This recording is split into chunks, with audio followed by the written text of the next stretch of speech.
and learn from our mistakes. The deepest cuts I've made. Now I believe there comes a time when everything just falls in line. We live and learn from our mistakes. The deepest cuts I've healed by faith. Now I believe there comes a time when everything just falls in line. We live and learn from our mistakes. The deepest cuts are healed by faith. Now I believe. Oh, better. Oh, better. Oh, better. Oh, better, better, better. Now I believe there comes a time when everything just falls in line. We live and learn from our mistakes. The deepest cuts are healed by faith.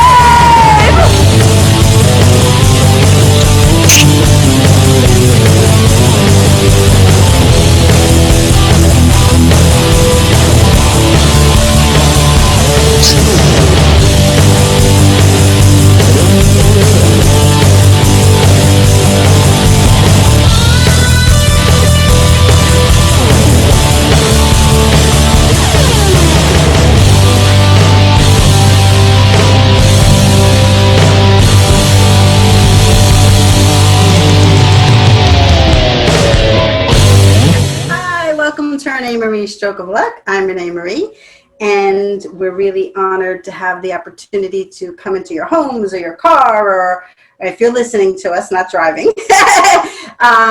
You know, the social media world and this platform, Dr.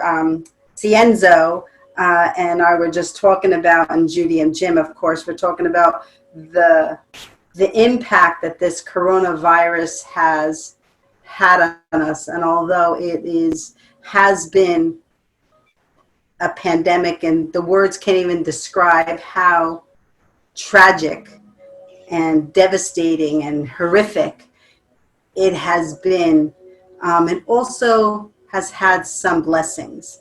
And those blessings are the way that we can connect from around the world, and the way that people have just use their imagination to really survive. And it really has been a survival skill. And it's been amazing to watch. It's been horrific as well. I don't want anybody to think that we're taking anything lightly in this environment, but in life you have to look at the blessings, because otherwise you get so devastated and so overwhelmed and crazed and just depressed, and that has been an issue, not an issue, but a tragic, through this, that a lot of people have gotten depressed because, their financial and their health and their family's health. And it really has been devastating. So I don't want anybody to think that I'm taking anything lightly, but we have to look at the blessings. And one of the blessings are the way that we could all Zoom together and come together, and the way that restaurants and people are just scrambling to make it work. Even the broadcasts, from around the world. I mean, Good Morning America, or the Hoda show. And I mean, just everybody around the world has really scrambled to work from home. And it's amazing. It's amazing. So we want to thank everybody in the broadcasting world, and Jim as well, for working with us to still allow us to do our show. And actually it has opened the door a lot for us to have more guests that really didn't have the time or the flexibility to come to the studio. They're able to Zoom in. And of course we had Skype before, but I think Zoom is a better, a freer, easier access to use. So we're really blessed to have this opportunity that you're taking your time to come in. But this is really an important show. Of course, everybody knows that our mission is stroke and aphasia. Aphasia because, it's in the brain, and you can't really see the effect that a stroke or a brain injury has had on a person that suffers from aphasia. So I really thought it was crucial for me to make sure that when I'm talking about strokes, that I also include aphasia. But today we're going to talk about visual after strokes, the stroke therapy. We have a wonderful, wonderful, wonderful doctor on our show. Just 1 second. Her name is Dr. Jennifer Ceonzo. Am I correct, doctor? Yes, yes. Yeah, I got it right. Anyway, because she gave me a little hint. She said C as in C. I said, oh, perfect. Doctor, seeing, sure. Yes, yes. So, and Judy had, Judy, tell us how we connected through Jean-Marie Gibbs. Tell us, because you're the one that found Dr. Ceonzo. Good morning. Good morning. How are you? I'm sorry, I didn't say good morning. Good morning. Good morning, Jim. Good morning, Dr. Ceonzo. Good morning, everyone. I'm in a world, I'm in the... I was talking with Jean-Marie from Pathways Stroke, and we were discussing board members, and Dr. Ceonzo's name came up, and I thought, what a great guest. Yes. And contacted her, and here we are. Yes, and she's got a wonderful, wonderful resume, which I'll let you get to, Dr. Ceonzo, in 2 seconds. But I want to talk about Dr. Jennifer Marie, because we were really teaming up. We were teaming up to do a round circle discussion from Dr. Beculus. What hospital is Dr. Beculus with? It's Good Samaritan Hospital. Good Samaritan Hospital. Iceland. Yeah, we were teaming up with them, and because of this pandemic, it got kind of pushed to the side, which we totally understand. But we really want to team up with Jean-Marie, because our passions are just like aligned, our visions and passions, and really, and both of us were like, okay, we've heard about strokes and aphasia, but what are we going to do moving forward? Like we're done.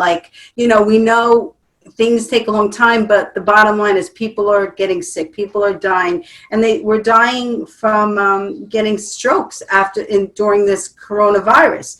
So strokes are on the front front edge of the news, now, and we have to take that opportunity to really make a difference in stroke and aphasia worlds, because stroke is the leading cause of disability in the world. So we want to make sure that we're caring for people before they get strokes, because 80% of strokes can be prevented, and after strokes that they're getting the proper care that they want. So that being said, Doctor, please tell us a little bit. Well, welcome to the show. We're really honored and privileged that you joined us today, and I could tell you're one of our family already, because you're got the same mindset. Like, okay, how can I help? How can I help? Absolutely. And we shared stories, and we all have our own personal story, and I think it's very, very important to really listen. A lot of my patients end up calling me Dr. Jen after a few appointments, because honestly, and I think you see this too, ReneMarie and Judy, when someone shares that story of loss and struggle and recovery, it's extremely personal, and it's critical. You become friends, you bond over these things. Right. And I think it's so important what you're doing with your show, to bring information to people, to empower them. And I think the number one thing, Judy, and you really touched on, ReneMarie touched on it earlier, is hope, right? It's what got us through the pandemic.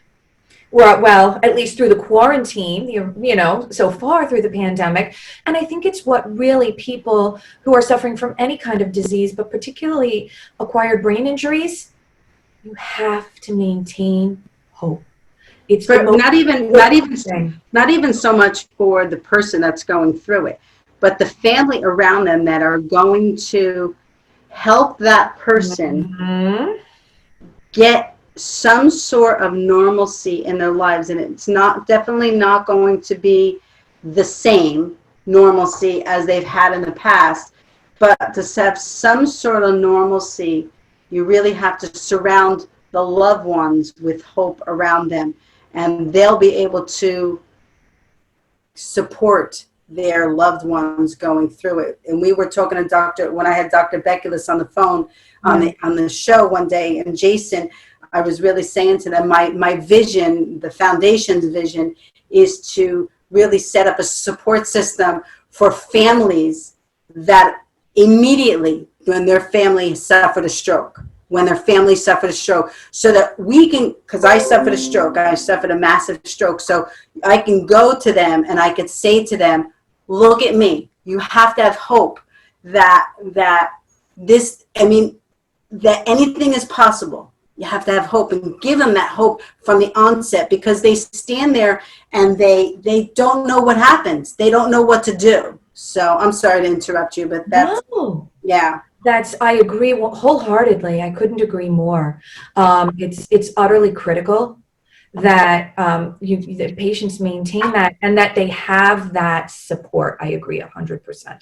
Couldn't agree more. Yeah. If you don't have someone to help you stabilize yourself, you can't think clearly, you can't plan clearly, and then it becomes very hard to try to plan your path for recovery, and your path for coping, and your path for moving forward. Right. Because that's what life is about, moving forward, right? And you have to say positive things when you enter the room of someone who's had a stroke. Absolutely. Yeah. I think, I know a lot of doctors who sometimes come across sounding very negative. They're trying to be realistic, right? I don't think telling someone the worst case scenario is always the best way to start. I think, explaining the possibilities to someone is really important. And I'm a big one on education too. So just a little bit about myself, little. That was my next question. Give our audience a little bit of history so that they know the experiences that you carry with you to share with them what you're going to say today. Absolutely. So I've been an optometrist for over 20 years, and I've been in the area of vision therapy for close to 25. Before I went to optometry school, I actually got a job, getting some experience with optometry, and I just randomly applied to an optometrist who happened to be, at that time, one of the world's leading vision therapy doctors. Wow. I'd never heard of this thing. And I wanted to be an optometrist. I wanted to help people. It's a great field. But then I saw this whole new specialization, and I was fascinated. I'm blown away. It's amazing to watch what happens when someone learns how to utilize their visual system. But most people don't really even know that much about our visual system. So even after I finished optometry school, I went on and I completed a residency in vision therapy, particularly in vision rehabilitation at the Veterans Hospital in Northport, with another one of the world's leading optometrists, especially in traumatic brain injury and visual rehabilitation. Dr. Alan Cohen has pioneered so many of the techniques and therapies that we still use today. He's incredible, and it was a great experience. So I continued that way throughout my career, really specializing in vision therapy, and I'm a board certified specialist in optometric visual rehabilitation and what we call behavioral vision, or as a behavioral optometrist. Basically saying how do we use our vision? How does our vision help us function in everyday life? So that's really my background, and that's my passion. I opened my own practice for the first time about a year and a half ago. Congratulations! Thank you. Congratulations. I've been for a really long time, but it's that aspect of flying solo, right? But it's good. It's allowed me to bring some additional tools for my patients that really weren't possible when I was practicing within somebody else's idea of what the practice should be. Right. Their vision. You have vision, and when you're working for somebody else, you have to kind of stay within those protocols that they've designed, because that's their vision. Yes, and they were all appropriate and all wonderful, but I've been able to add a little bit more. And what are the things that you've added? What's the highlights or the visions that you had?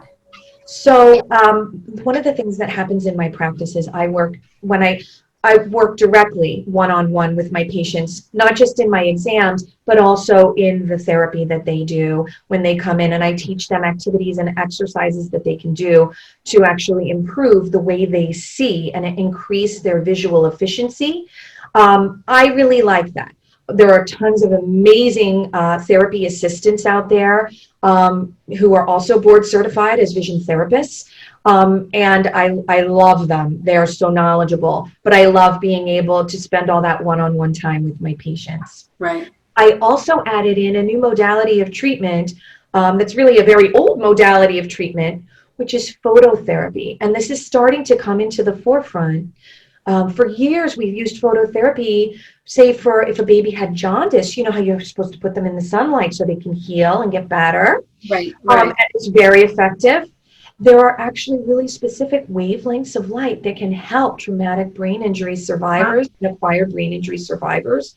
Some of the recent studies that are coming out, which are great because they're not even done by the optometrists that are doing it. They're done by other, vision rehab or not even vision rehab centers, but trauma rehab centers. There's a great one showing that a specific wavelength of blue light in the mornings can help people who have acquired brain injury sleep better, sleep more soundly, which is one of the number one problems that particularly concussion patients complain of, is that they can't sleep the whole way through the night.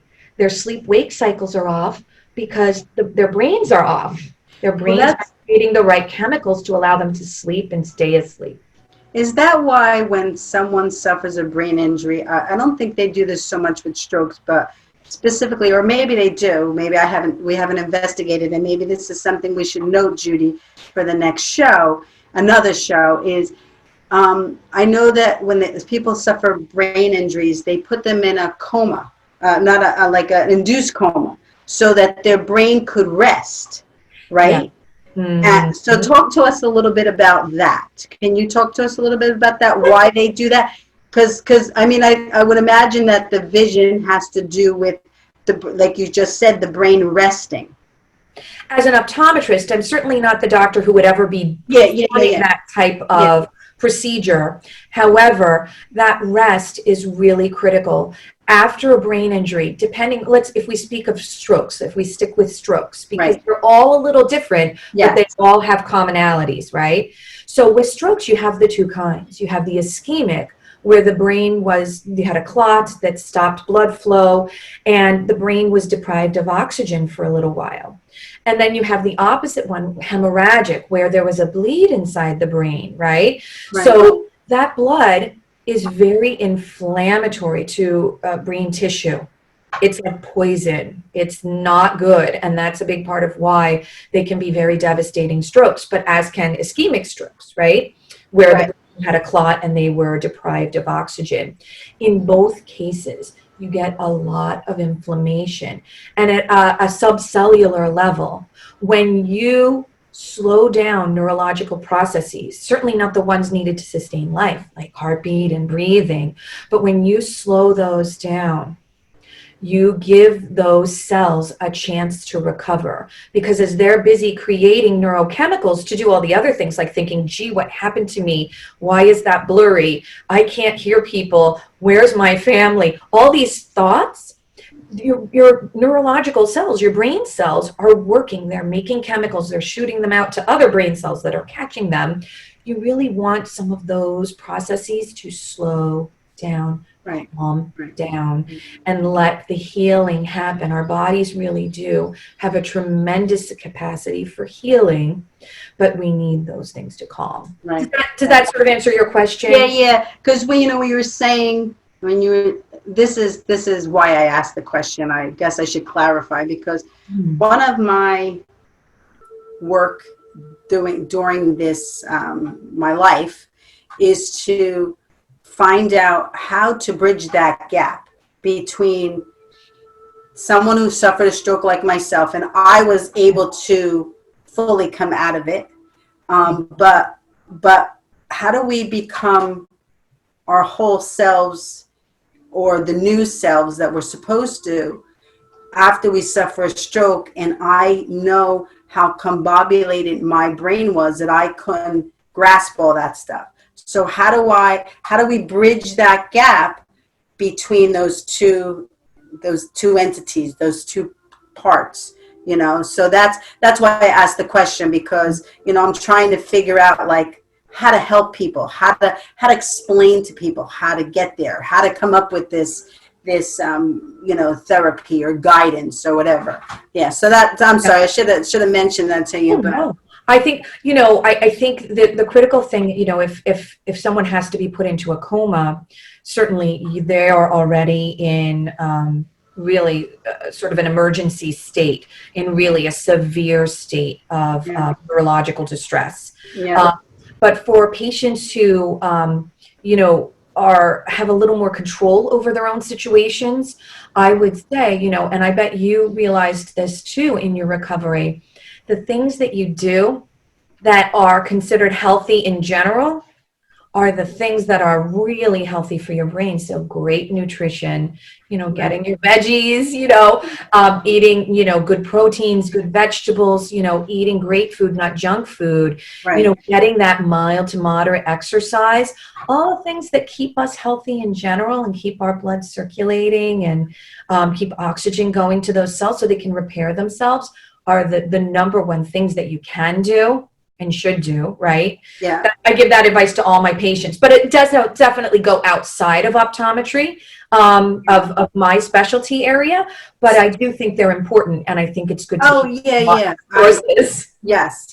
So let's focus in on the eyes, because like most of us, we take for granted every part of our body that we have because they function naturally. But the eyes are so delicate, all your parts are so delicate. And actually one of our board members, Alicia Moss, who was unable to be with us today, had suffered a TIA, and she couldn't see when she suffered it. Oh. So talk to us about how the eyes function with a stroke, like why they get blurry or why you can't see. Can you share that with us? Absolutely. So it's exactly what you just said. Most people, we take our vision for granted. And when we think of our vision, we just think of that simple little number, 20/20. Oh, do I have 20/20 vision? Well, then it's perfect. 20/20 vision doesn't mean perfect. 20/20, it's written like a fraction. And the top 20 stands for a testing distance, 20 feet away from the chart. And the bottom number is a font size.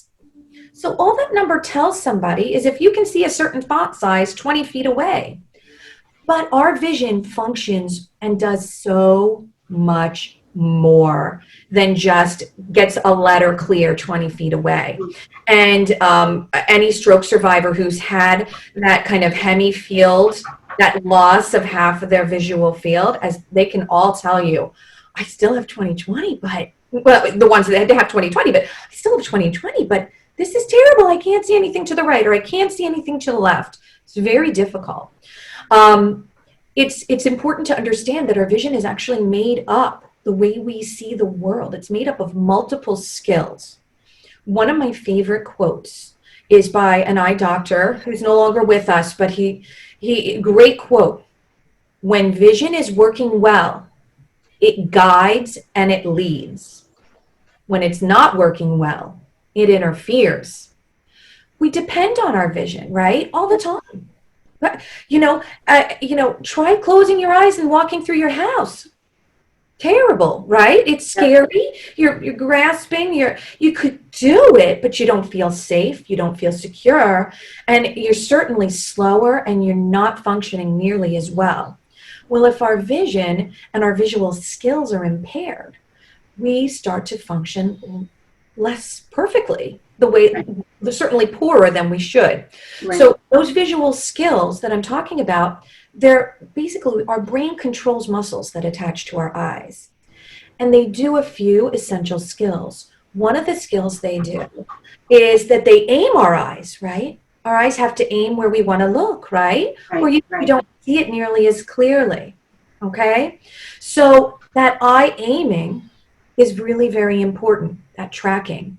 In a lot of patients, when the brain is injured, and as we know, any skill that we've built over time like speaking and aphasia, or, you know, being able to move our limbs, any of that can be affected with a stroke, right?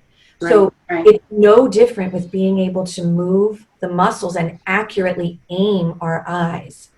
So when we have a problem like that, our eyes, especially with something very fine-tuned like reading, our eyes may skip around. So our eyes may be thinking that they're aiming accurately across a line, you know, of items that they're asked to look at, but our eyes may be aiming here, then back here, and you're giving the wrong answers to the doctor as to what letters you see on the chart, or you're giving the answers out of order. And it's not because you didn't see them, but it's because the eyes, the brain can only see what the eyes send back there. Right. So that's very interesting that you should say that, because what about a blind person? Their senses for touch and for feel and for... They're heightened. And to play music, it's just, it's fascinating. It's fascinating. They're amazing, and they spend a lifetime developing other skills to compensate, right? And you can, but when you're 70 or 80, which like a lot of stroke patients are, but even you at 26, you were very adaptable, and you know, you recovered really well, ReneMarie, right? And it's yeah, part but of I'm a little crazy. That wasn't the stroke, ReneMarie. No, I know. No, I wasn't. I know it's not the stroke. I know, like, everything I do in my life, I do intensely. You could say that again. Intensely. That's not crazy. Everybody's laughing. Judy's laughing. Judy's laughing. But it's true. Like, there's nothing I do in my life. So the same thing with recovery. Let's go. I don't have time to waste, Renee. You know what? Look at you now. I mean, how many people suffer a stroke, recover? Most people like, well, I'm just going to go back to work now, and I'm going to go on with my life and enjoy my family and enjoy my pastimes. You started a TV show. I mean, look at you. Like, you know, you really are on a mission, and it's beautiful. Dr. Jen, she actually was told not to drive, and within a week she was driving when she got home. I won't tell. I think my sister must have told you that, because I never said that. And it's very interesting because my sister's going to be on the show in 2 weeks, right, Judy? Yes. In 2 weeks. And why I need her to fill in those gaps, because... Well, one of the things she said was that you couldn't wait to get home as soon as you were conscious and all that. You kept saying, I'm going home, I'm going home. And they said, no, you're not. And within a short time, you went home. And then they said, no driving. And you said, I'm driving. But ReneMarie, I'm sure you didn't just hop in a car and go. I'm sure you had somebody with you, and there were, you know, I don't know. I didn't hear that part of the story. I don't remember, but let's ask my sister next week. You can tune in and watch it next week. You're a responsible person. I have no doubt that you did it in a responsible fashion, Renee. Yeah, you might have driven slowly, but I don't think you had anyone in the car with you. I don't know. But back to, let's vision. Let's go. Oh yeah. We're going to talk about that. So I could just chit chat all day with you. I know. So I want to bring up a slide. I'll share a slide. Hold on. Slide, ReneMarie. I'm going to share my screen, and we're going to go to, let's see, this photos. No, hang on 1 second. Which one is it about? I want to go to PowerPoint. I want to go to the what's the other one I sent? Is this the one with the picture of the brain and about how much of the brain is involved in vision? Is it that one? Let me see. Or is it about ways that family can help a patient who's in the hospital? I have lots of tips. I know. So I want to make sure we got them. I know. Well, while you're looking for the slide, I'll speak about one more. But wait 1 second, because I don't want you to, because we can't. So let's do this one.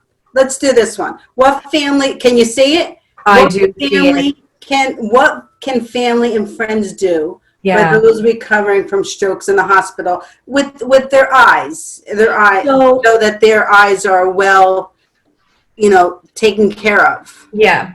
So it's really critical that you have the best vision possible to start out with, right? So basically, things that family members can do, and that slide went away, but it's okay, because I definitely, if you can, particularly if it's going to be an extended stay in the hospital, weeks, you really do want to try to get a vision rehabilitation doctor in to assess. You want to reassess the eyeglass prescription. Now, people will be like, I just bought these a week before my stroke and they were perfect. It can change your prescription. I've seen it happen time and time again, particularly in younger people. However, I've seen it happen with 70, 80, 90-year-old people. 1 week their prescription is this, and a week after the stroke, their prescription is not the same anymore. Our eyes do work differently. All those muscles that aim, but also muscles that keep things clear for us. Right. Change. And those muscles do have an effect on the eyeglass prescription that people have. They do. You know what? Stop 1 second. I just want to ask Jim. Jim, there's some video. Someone changed something on the screen that changed the whole. I shared the way I shared the other time. So it was there. I know it was there, but it changed the visual for the show. They can't see us. Oh, heavens.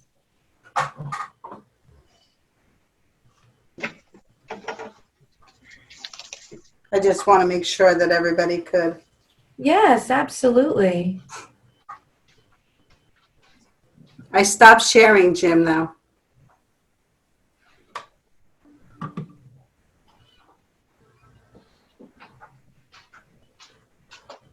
This technical, sorry. The technical difficulties. Jim, can they hear us? They can all hear you, but I cannot see anybody. Well, share with us, continue to speak, and let me give a few tips that really you don't need a visual for. That's awesome. So, perfect. So I would say the first thing you really do want to do is, as the family who's visiting your loved one who's, let's say they had a stroke and they're in the hospital, you do want to try to work on getting a vision rehabilitation specialist into the hospital to reassess eyeglasses to make sure eye health is okay, particularly if there was a fall involved. You can get a retinal detachment. If your retina is detached, I can't help you with controlling those muscles. We need that retina. We need it, So we want to make sure the eyes are plenty healthy. We want to make sure that you have the clearest possible vision and start there.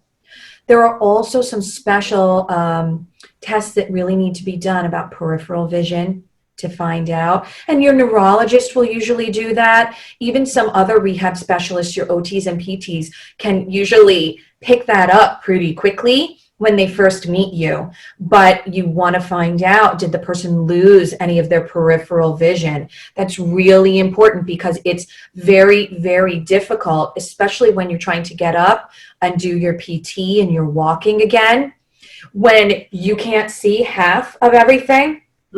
Wow. It's such a problem.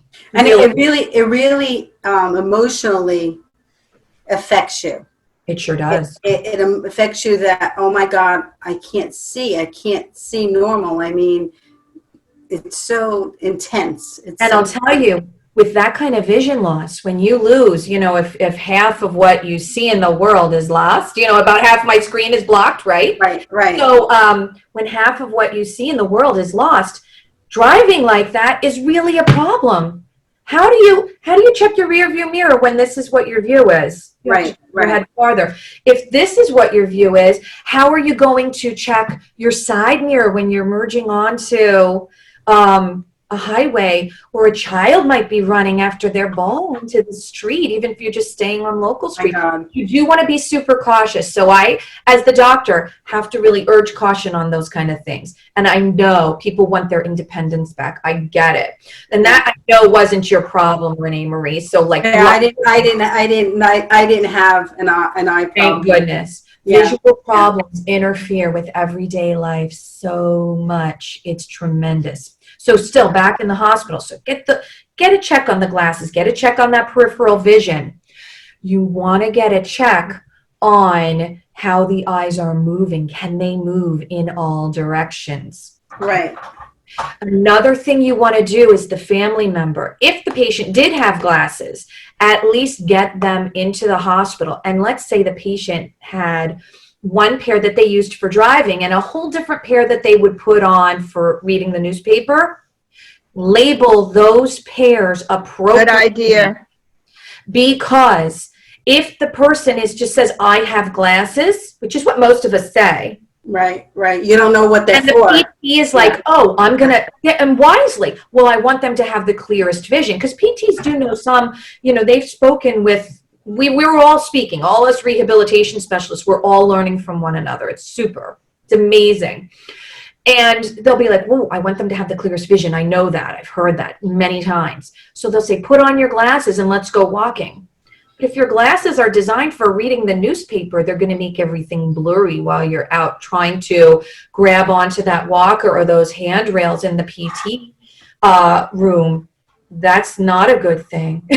Right, right, So right. certain things are good for certain things. So Right. you want to, as the family, make sure you get them in there, label them with the name, sometimes the room number if you don't think it's going to change a lot, and then what they're for, reading, driving. And then all rehabilitation specialists will know what everything's for. Right. Really important. Oh my gosh. Oh yeah. Go ahead. Another great tip, when you're visiting, don't always stand on the same side of the bed if you have a choice. Sometimes stand on one side. Oh, if you're visiting a stroke patient who If you're has visiting a stroke to patient, force them to use it. yes, have them look to one side, have them look to the other side. Families often pick up that there are problems and then ask for the specialized testing because they're like, he doesn't see me right away when I stand on the right side of the bed. Right. And Right. all of a sudden, a not so obvious visual field defect or what's called a visual field neglect, which is different. A defect is like sort of an absolute, something has happened that has blocked the pathway from the eyes to the part of the brain that sees everything on the right and everything on the left. Wow. Wow. And you can rehab that somewhat. You can. So I was just going to ask, I'm suggesting early on. that was my next question that I got from your suggesting that a visitor goes on the other side. How do you do therapy? How, if you are having visual problems, talk to us about therapy. So therapy it takes many forms, right? So depending on where the person is at, sometimes you have to wait around for glasses to be made that the person needs to see clearly. If you try to force therapy, let's say the person is seeing double, right? And they don't have the proper glasses yet to help them see single, and you're trying to hand them exercises to get rid of double vision, it can just be an exercise in frustration. So it's tricky to jump right into those types of exercises, but therapeutic things that families do are exactly what I'm talking about. And great things like bringing the family photo album, the good old fashioned photo album, with pictures all over. And they'll be like, oh, do you see that picture of grandma? And maybe the picture of grandma is in the middle of the page. And there were pictures of all the grandchildren or something like that all around. Well, you may not realize it, but as long as they've got their good reading glasses on, they're doing a scanning exercise. You're doing something therapeutic with them. Okay.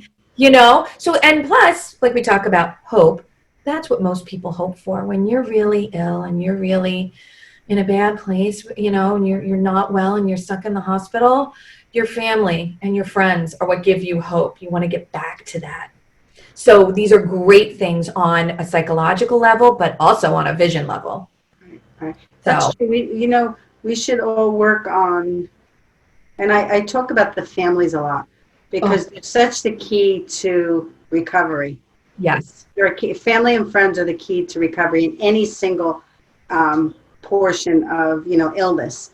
Yeah. But, you know, we zone in on strokes and aphasia, and we should come, Judy, doctor, we have to work on a family support. That's Well, very important. like support. Exhausting. Yeah. I Yes. mean, because they need hope, like we were saying initially. They need hope better than anybody else. So like with my arm is tight. It's not, you know, it'll never be normal. But the more I throw the softball, the looser my arm gets, and you know, I can work it out. I can work it out to be a little And you bit. also said that warm weather Yeah, is very warm weather. helpful. Yes. But I will tell us if this is true, doctor, that I know two questions. If you use your eyes, is that like practice? Does that make it better? And the other question is, does weather affect it? Because with my arm, I kind of tighten up with the weather. So Great, both great questions. So yes, practice is really critical. One thing that sometimes, I don't think as much anymore, but I still have seen it, someone will have double vision after a stroke, and the neurologist's suggestion will be like, well, that's bothersome, wear a patch. Well, the problem with double vision is that this eye has forgotten how to work together with this eye. So that's kind of like saying two people don't know how to work together. Let's transfer this one to the other office. They never learn, right? They never learn anything. We need them to work together. You have much better vision with two eyes working together than with one eye alone. Okay, there are definitely glasses that will help with that, and we can make them temporary sometimes. So if your own glasses are still appropriate, which in some cases they are, there are temporary press-on lenses that we can do and put on when you get the eye doctor there that can give you that single vision back. Double vision is very confusing when you're up and trying to walk around, and sometimes double vision doesn't look like this. Sometimes double vision just looks sort of like a smear. It doesn't, you know what I mean? It doesn't always just create two of everything. Yes, using it is critical. So with your arm, for you, throwing a softball feels great, and it helps to loosen up those shoulder muscles and the muscles in the arm. And that's probably a tip that was given to you, or maybe not, maybe you discovered it on your own, but it may have been given to you by a physical therapist. Like, hey, or you asked and they're like, hey, yeah, that would work. So it's good to find things that are appropriate. But if somebody has vision that's going woo, woo, woo, woo, and you're like, here, read, Uncle Bob, goodness, that's just frustrating, and you're going to discourage the person instead of give them hope. So, you know, families are so smart. They know their people. We know our people. Yes. Right? So, you know, if you present the photo album and it just makes the person start to cry, or, you know, you're asking to find the picture of cousin Sally and they can't, that's too much, right? You got to back off. Maybe just speak to them from this side on Monday and from this side on Tuesday, or this side in the morning and this side in the afternoon, and start there, and then bring the photo album back in a couple of days when they're feeling a little better. Before you answer the question about weather, I have another question. Sure. So you touched on this, that families know the patients better than anybody.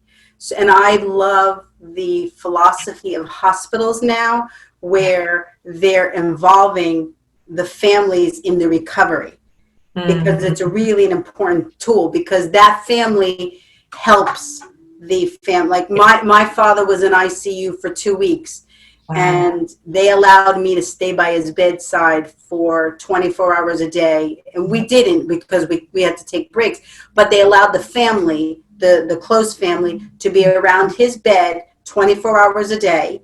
And the other thing was, this nurse practitioner, who was an ace, involved me in the conversations in the morning so that I could add my piece into it from the family aspect. Do you use the family?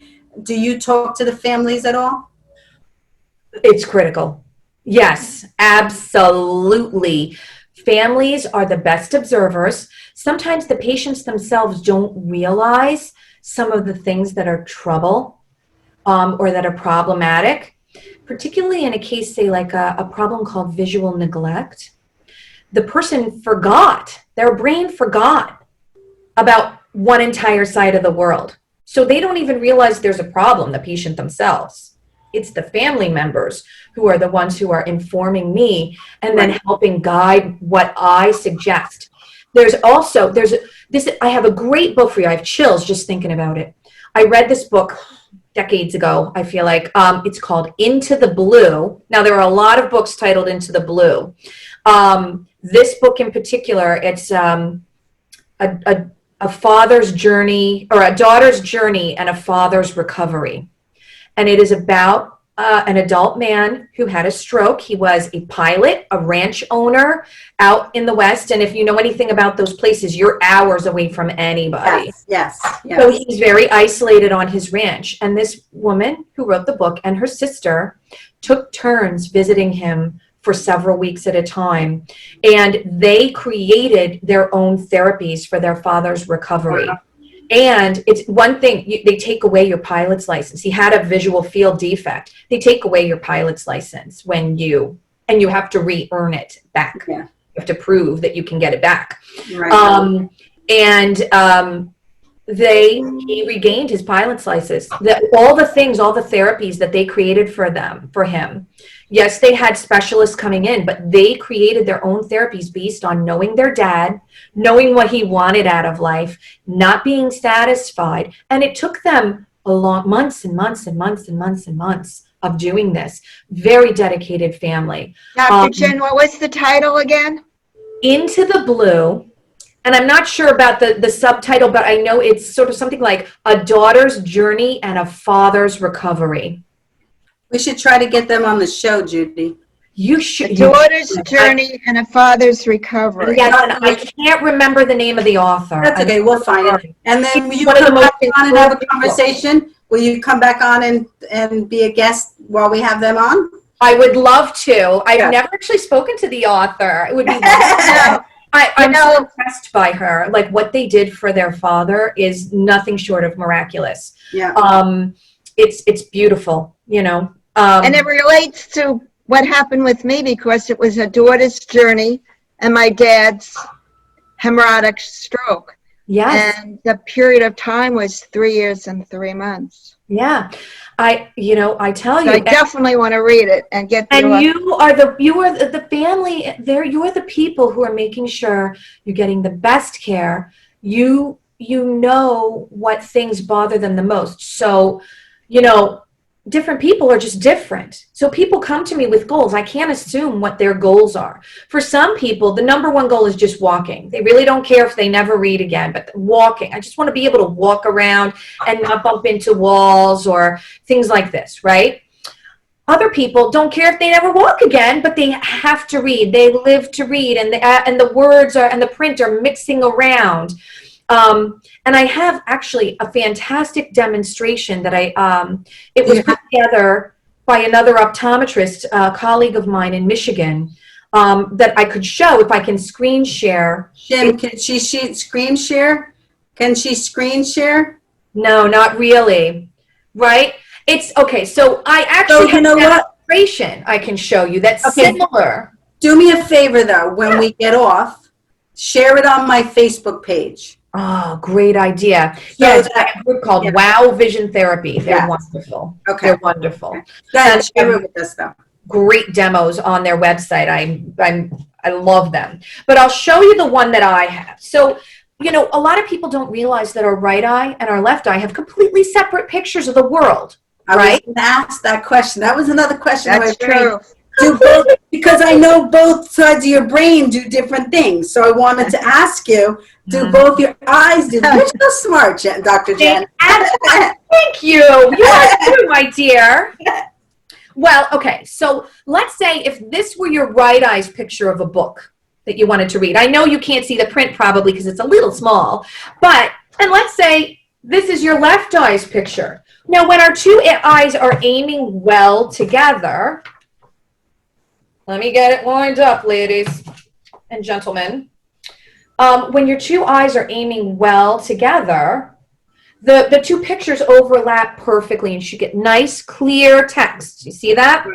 But what happens when the two eyes misalign a fraction of a millimeter? This starts to happen to the print on the book. And the thing is our eyes are dynamic. They move around, right? All the time. Our eyes are the most active muscles in our entire body when we are awake. It's shocking. So it doesn't just go like this and stick like this. So sometimes it's momentary and it goes from, I might not be able to get it back to clear perfectly, but okay. It goes from clear to blurry and back to clear and back, and then, you know, really wild and crazy. It can shimmy all over the place, in and out of focus. But most people wouldn't necessarily call this double vision, right? They might not call, they might just say it's real blurry. It's real blurry when I read. Right. I don't know why. And I have my glasses and they said it's the right prescription, but it's not helping. Wow. Well, that's why the two eyes might not be aiming together. And the therapy involved in that is going in a very specific stepwise fashion. And it's difficult because if you try to jump too far too fast, which sometimes people do, they hear something online like, oh, I heard of this. There's this red and green thing online. I wear special 3D glasses. I'll just go watch a 3D movie maybe. That'll fix. Oh gosh, that's like trying to learn to swim by jumping off the Queen Mary. That's not a good idea, right? You're just jumping into deep water right from the start. Right.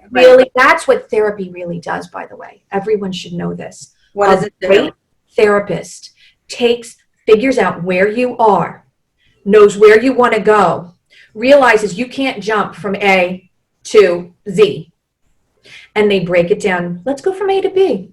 Let's go from B to C. Right. D, E, F, Z. Here we are. We made it, guys. That's a good therapist. And if A to B is too hard, they figure out how to make it A and a half. Yeah. You know? Yeah. They figure it out. Yeah. They just make it happen. That's a great therapist. And that's somebody you want in your corner. So it doesn't matter what therapy. The truth is that sometimes the patient doesn't know where it wants to go. That's true. And right? they don't know what the issue is, because I keep going back to Dominic Cortellessa. Who knew about that? What's that? Like, who knew about that thing with books, that it could do that? Yes. Yeah. I knew, but that's why we're doing the show. Yeah. Because I remember Dominic Cortellessa kind of like helped me defragment my brain.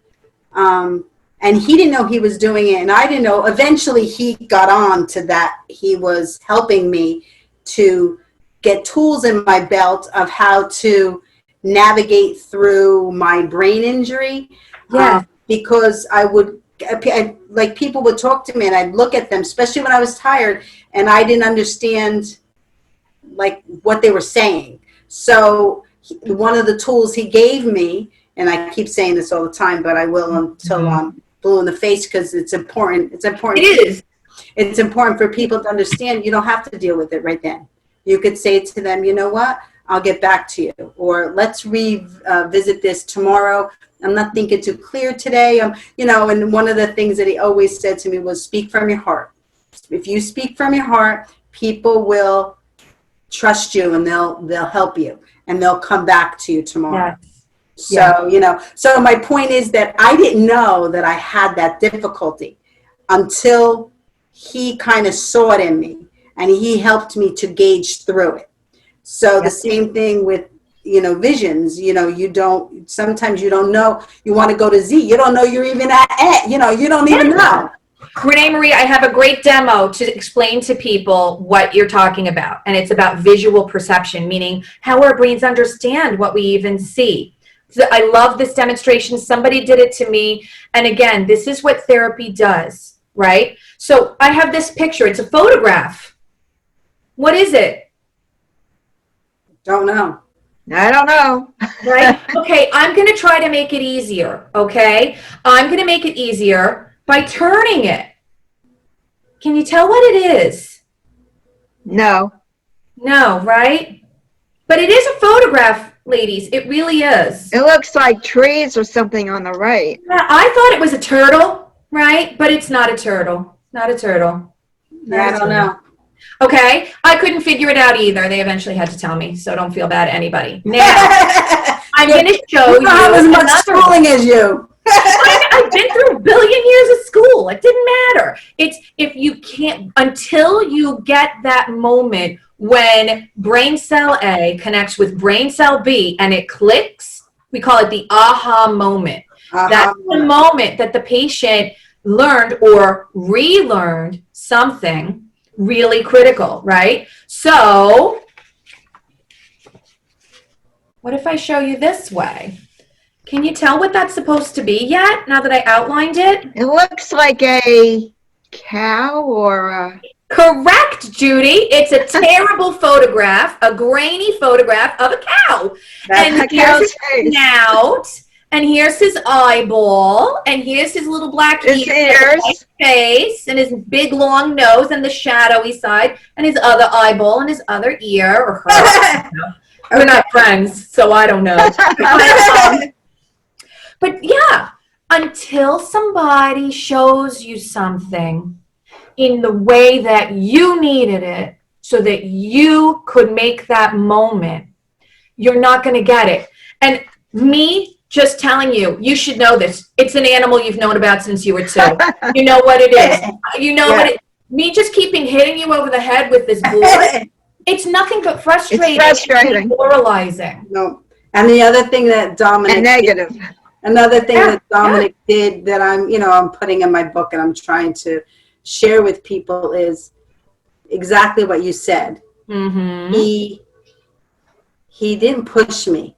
He was pulling me up. Guided. He was pulling me up, but he wasn't pulling me up too hard that I get frustrated. He'd pull me up and then he'd go, okay, we'll get back to this tomorrow. And then he'd come back. He wouldn't let it go. He'd come back. Hey, did you figure it out yet? It's okay. It's okay. He'd give me another little hint. He wouldn't tell me. That was another thing. He didn't do the work. He didn't do the work. I had to do the work. Talk to us about that. There. This is what I tell my patients on the very first day of therapy. And before you continue that, doctor. Yes. I want to let everybody know it's 10 o'clock. Oh, God. That's okay. No. We're going to continue on. I gave Mark the Zoom. If Mark zooms in, then we'll close out. If he doesn't zoom in, then we'll continue to work. Does that work for everybody? So Mark McEwen, if you're watching, feel free to zoom in, and we'll continue the conversation. You have time. You have time, doctor, right? I do, of course. I have time for you. Yes. Okay. You know, ReneMarie, the one thing you said right before that is so critical. I speak to all my patients. I also work with patients who aren't traumatic brain injury patients or acquired brain injury patients. I have young children that come to me because developmentally they never developed these skills of eyes working together and things like that. And so they're at school and the teacher's like, read it, Johnny. You read it yesterday. Well, the eyes aren't working as well today, and Johnny can't read it anymore, and Johnny doesn't feel very smart. And I'm like, okay, listen up. Who's going to get you better? And they're usually like, you, Dr. Jen. And I'm like, no. So I'm like, and I say, who's doing all the exercises? My mom. Your mom's not doing the exercises, right? Who's doing all the exercises? You. The patient, right? The patient is the person who's healing themselves.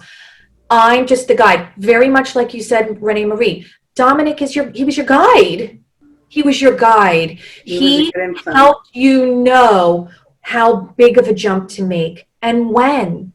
That's what an excellent therapist does, no matter what area it is.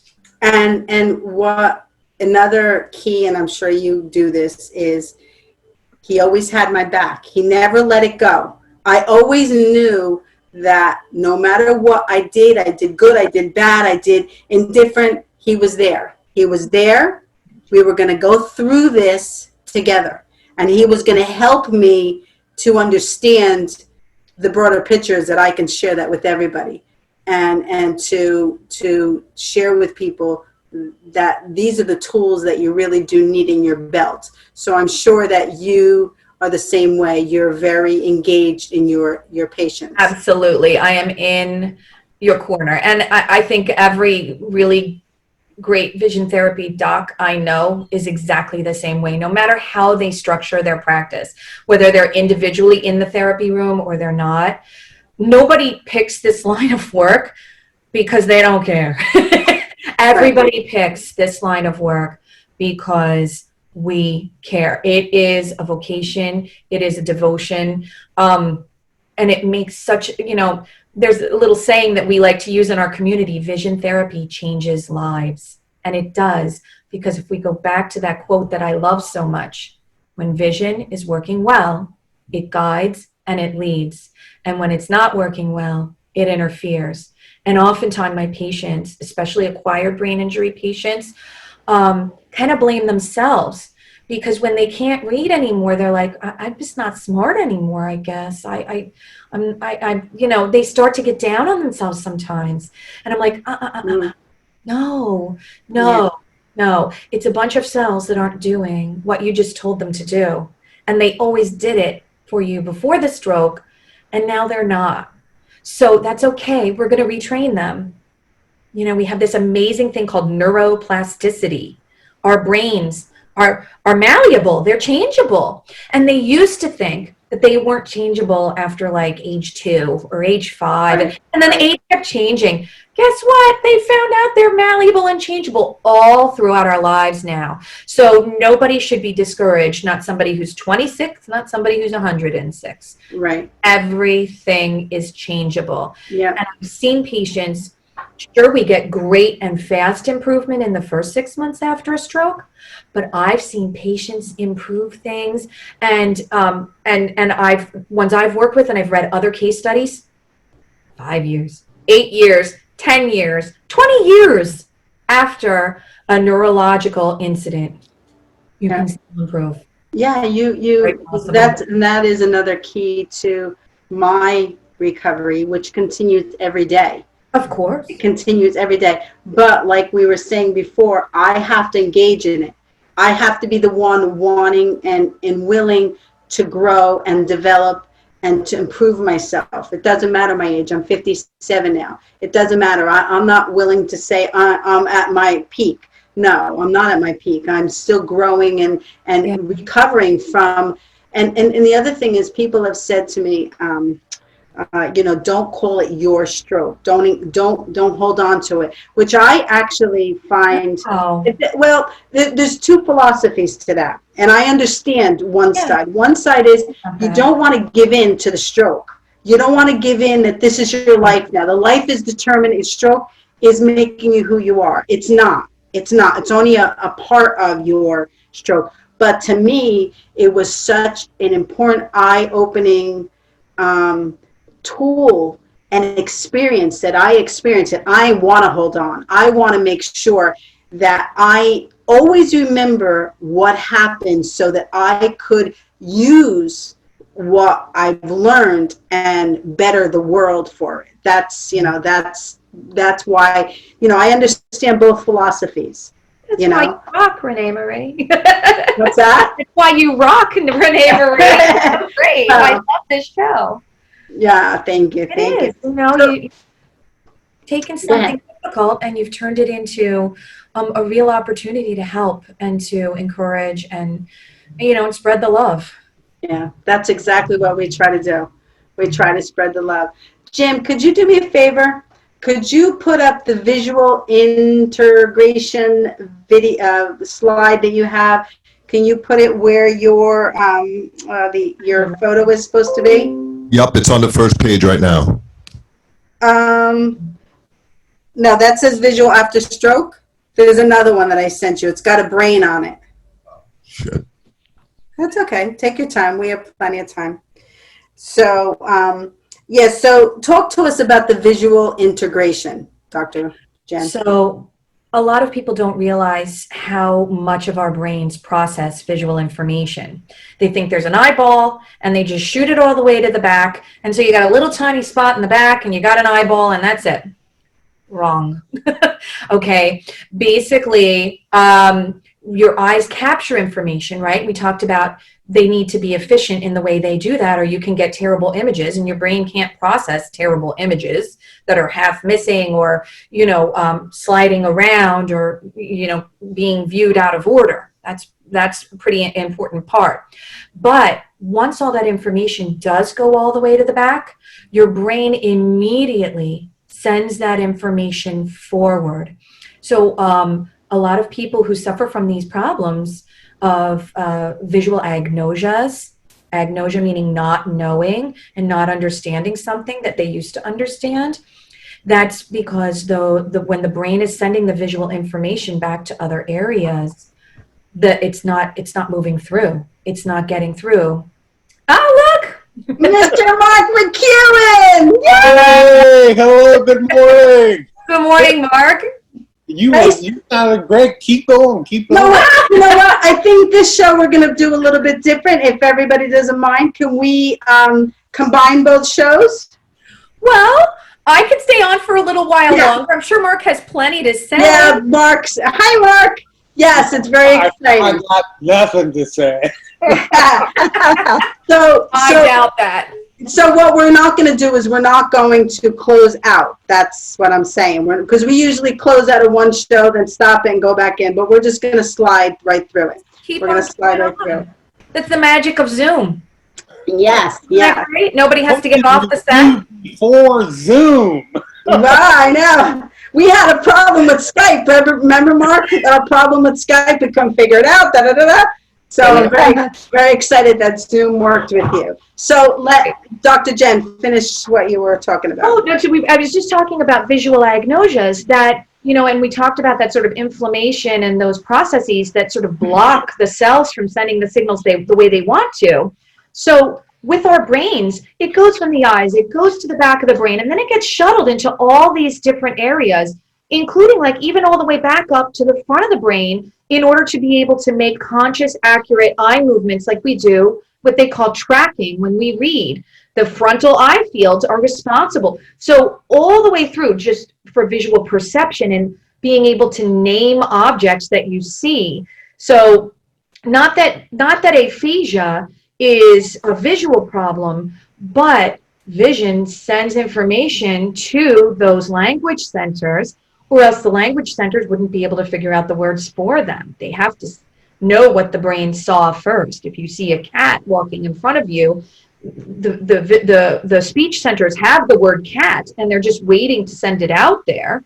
But the brain has to first, the visual centers first have to shuttle the information. If that makes sense. So they estimate, it's really hard to get a good number, 60% minimum of the brain is involved with vision. So well over half. And it's, it's an important sense. It's the one that typically guides us, unless, as you pointed out earlier, ReneMarie, someone was born or at an early age is totally blind. So it's, it's really pretty fascinating. It is. It really is. It really is. Let me take a few moments to introduce our wonderful guest that just joined us, and I'm honored. I'm always honored to to communicate with our guest that just joins us, Mark McEwen, the author of Change in the Weather: Life After Stroke. Mark was huge on the weather forecaster, and you actually got into the entertainment field a little bit as well while you were talking. I did all the entertainment for this morning. Yes. The Golden Globes, the Grammys, those kinds of things. Yes, yes. And ReneMarie, I am very lucky, very lucky. And I'm lucky I'm still here. Yes, yes, yes. Yeah. Yes. And so I do want to give thanks and gratitude to Bob from, what's Bob's foundation's name, Judy? Judy's Run for Stroke Judy's Awareness. Run. I've drawn a blank because I have to shift now. Judy's Run, for introducing me to Mark McEwen. Mark was at a fundraiser that I did for Judy's Run, and Mark was there, and I was so excited to meet Mark. It was like, I was so excited, and I did the right thing though. I sent Mark my photo. I sent him, I can't wait to meet you, and I'll never forget it. This is a moment in time. Did you get his autograph? No, I was standing there, and Mark knew who I was because I sent him the photo. He was coming towards me. I'm like, yes! Yes! And by the way, you sang on stage that day. Great. Oh, thank you. Because singing is music for me. Singing is beautiful. So thanks for joining us today, Mark. We can't wait to hear your recovery stories and where you are. But while we have Dr. Jen on, did you have any eye problems with your stroke? Did you suffer from any visual? No. It seemed like I suffered from everything else. When I first had my stroke and came home, I napped all the time. I could barely talk. I'm right-handed. I had to do everything with my left hand because this hand shakes and it doesn't work so well. And one day I was writing and my writing wasn't getting better. And I thought, heck with this. I'll do everything with this hand. Me too. People say they couldn't do that, and I say you could if you had to. So, but as far as eye things going, no. Good. Wow. Well, that's really good. Dr. Jen, do you want to, you're more than welcome to stay on the show and interact with us. I'm so grateful, but I don't want to take away from Mark because he has so much to share. No. I have questions for you. Oh, okay. Good. Well, I'm not going to officially thank you because I'll thank everybody at the end of the show. But let's. I'm so excited, Mark, because everybody doesn't know the history. But we were trying to Zoom in one time, and we had a Zoom issue and all that kind of stuff, so we weren't able to talk about your stroke. So just give us a brief history about what happened. I mean, I read your book, so I know it, but just so our audience knows exactly what happened on that airplane. What happened with your stroke? When it began? Well, I'm from Maryland. I went back there to see family and friends. My wife, who I've known for 40 years.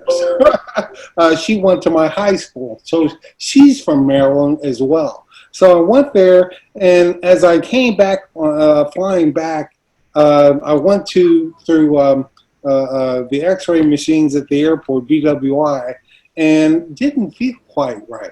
Didn't feel right. And I called my wife, and she said, "Eat something." And I didn't, and she says she thought, if you don't eat something, something's wrong because you're always eating something. So on the plane, it was awful. It was like I didn't know what was happening, and I thought it would go away. So I'm sitting there, and my world is falling apart. And there are people all around me. I can't even talk. And so when we landed, the sky cap, I had the wherewithal to have a wheelchair at the airport waiting for me. He stumbled off the plane. He got me in the wheelchair. Off I went. He left me curbside by myself. I was dying. And I kept trying to call my wife on my cell phone. Finally got her and said, "Help me." Not good. And she about lost her mind.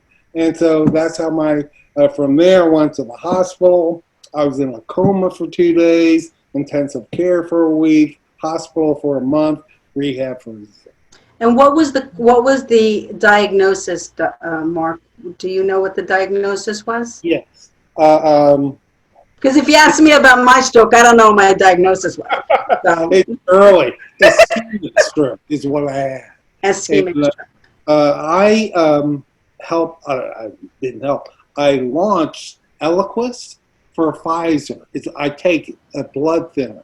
So Right. when that launched way back in 2013, I was there telling all the reps and the CEO of Pfizer and the CEO of Bristol Myers Squibb was there. So it was ischemic. Wow. So, Judy, do you have the press in front of you? I'm just asking off the top of my brain because I didn't ask you. You know, I think it's really an important moment, Mark, because strokes don't discriminate. And you had such the career that everybody thrives for, and it dreams of, you know. And I remember reading in your book how you were the weather forecaster, and all of a sudden they asked you to be the entertainment, and you're just like, okay, I'll do this, and you met with everybody. So Judy, do you have it on you? But I have I'm it here. looking. Okay, I'm sorry, I didn't ask her to have it ready.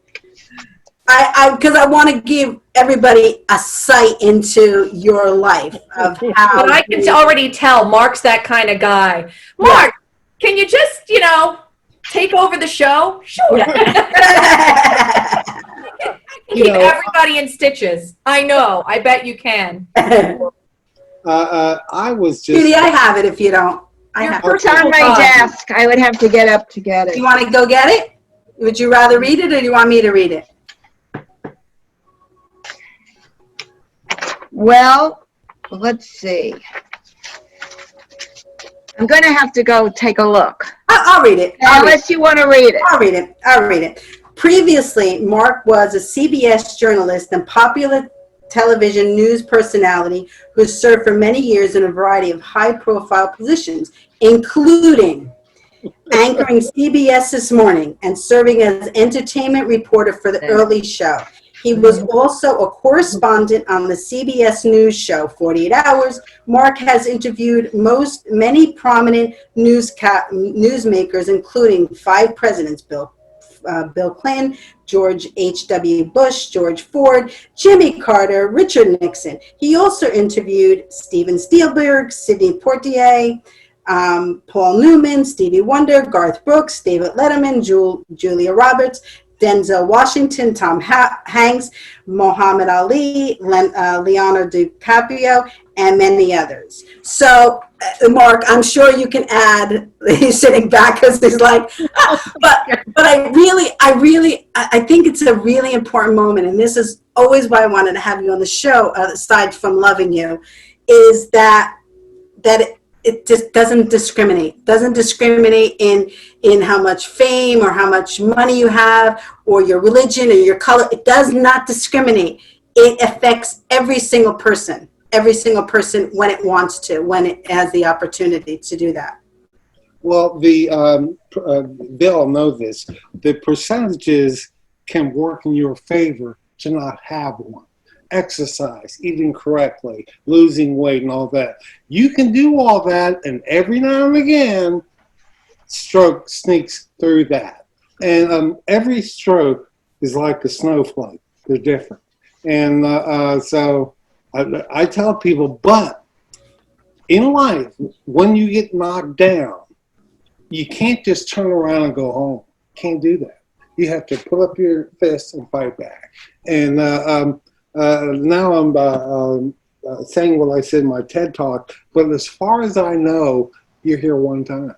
And while you're here, make the most of being here. Yeah. And Dr. Jen and I and Judy were talking about before you came on, how it really is the stroke patient's work to do.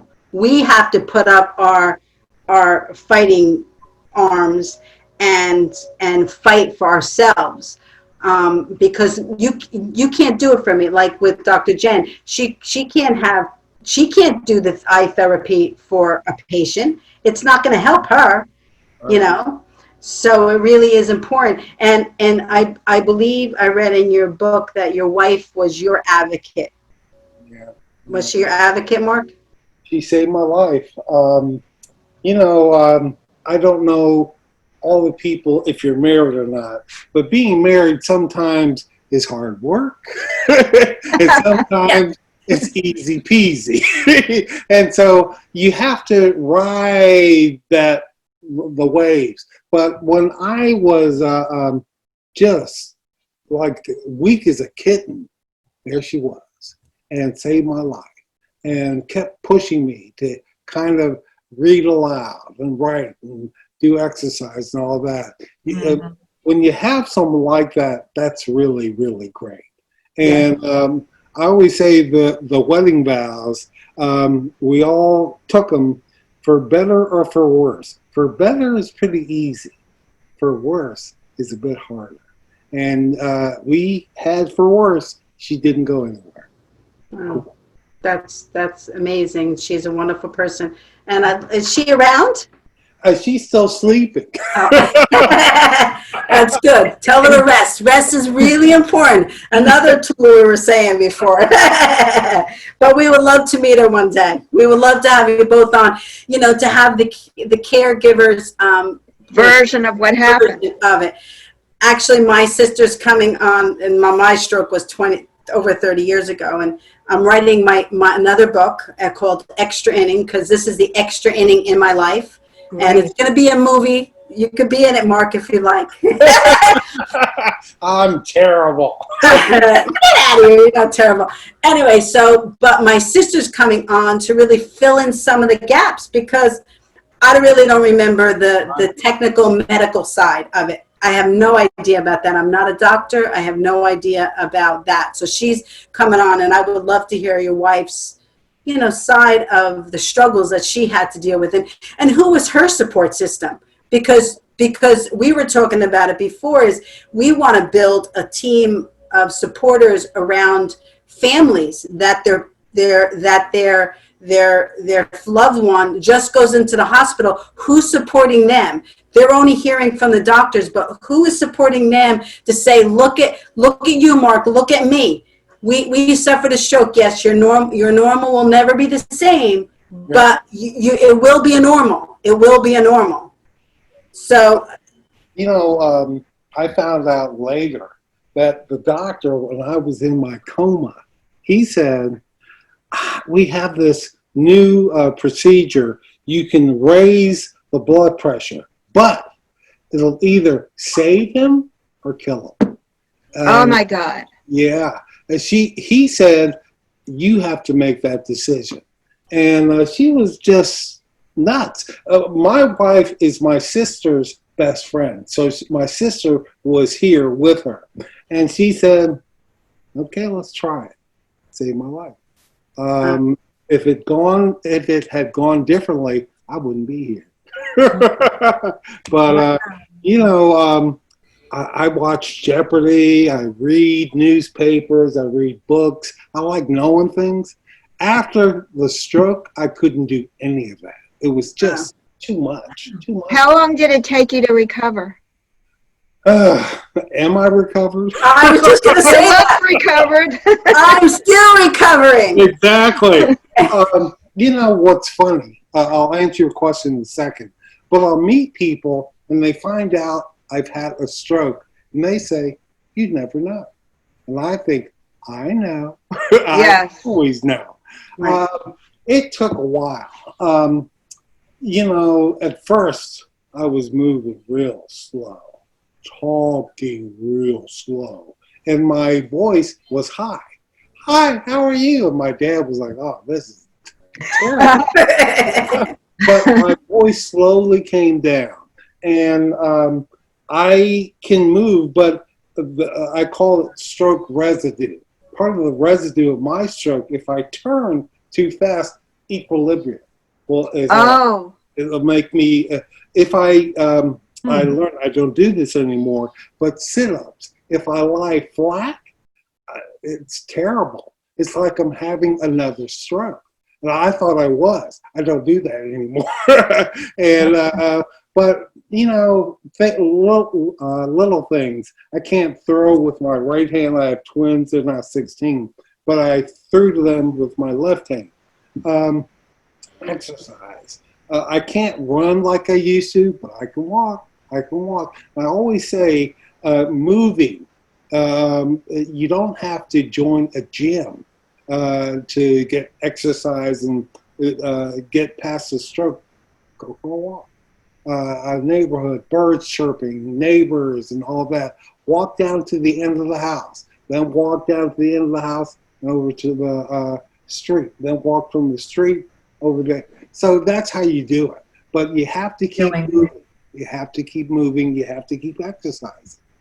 That was something that I one of the life lessons that I've learned is exactly that, Mark, that you got to not only keep moving physically, but you have to keep moving mentally, because we don't want to get stuck. We were talking about this before. We don't want to get stuck in that woe is me, I had a stroke. You have to keep, it was your doggy. You have to keep, he just went, he felt like getting up.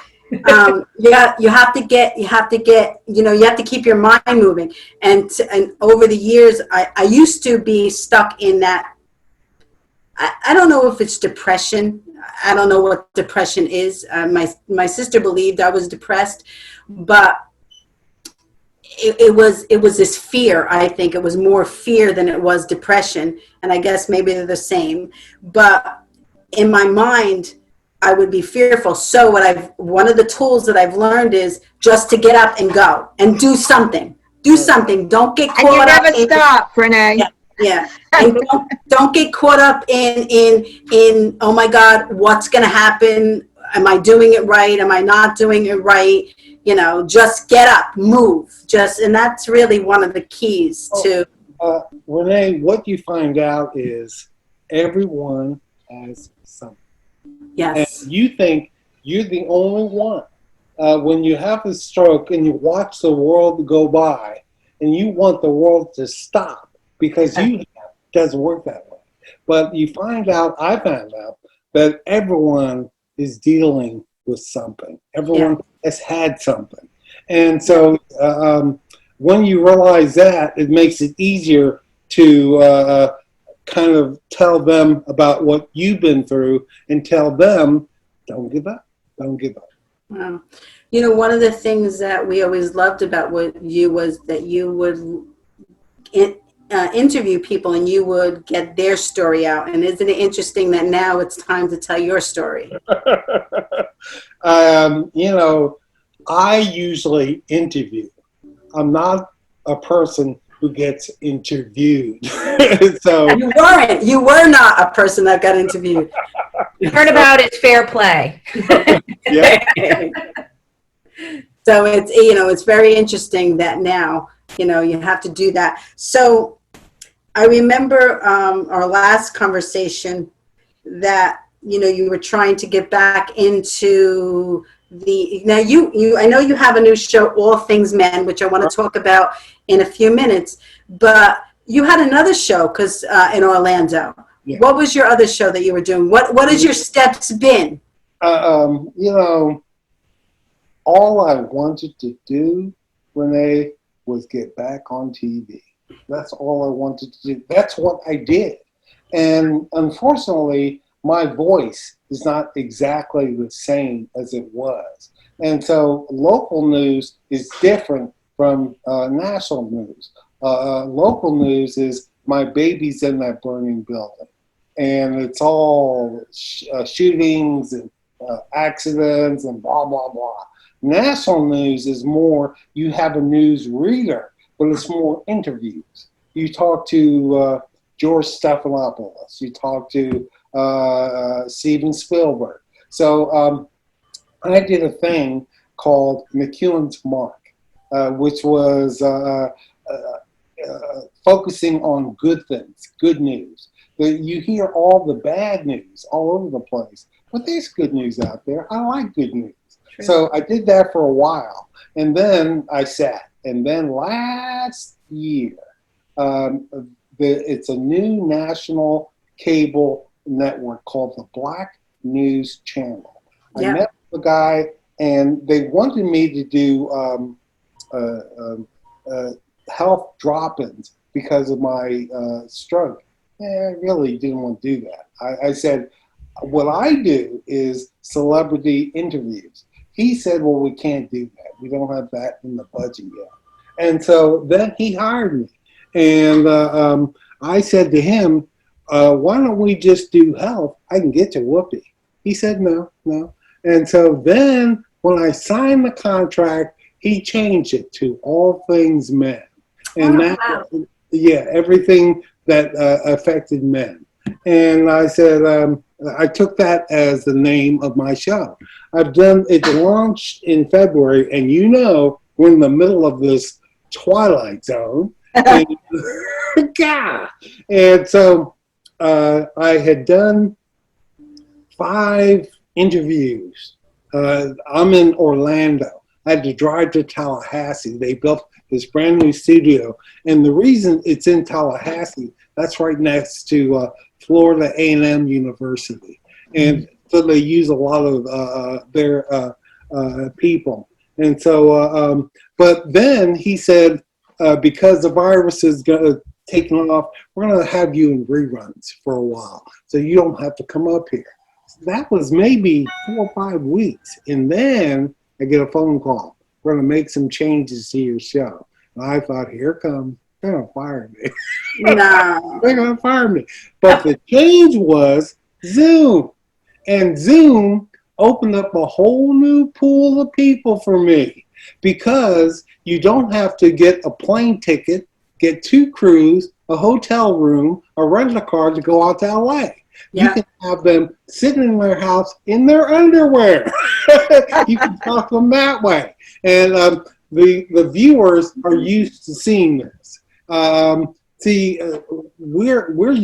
grew up with networks and blah blah blah. He told me the viewers are used to seeing people on screens. Mm-hmm. Now, when I was at CBS, we did that, but not that much. Now they're used to this. So funny, right? Right. The Zoom thing works great.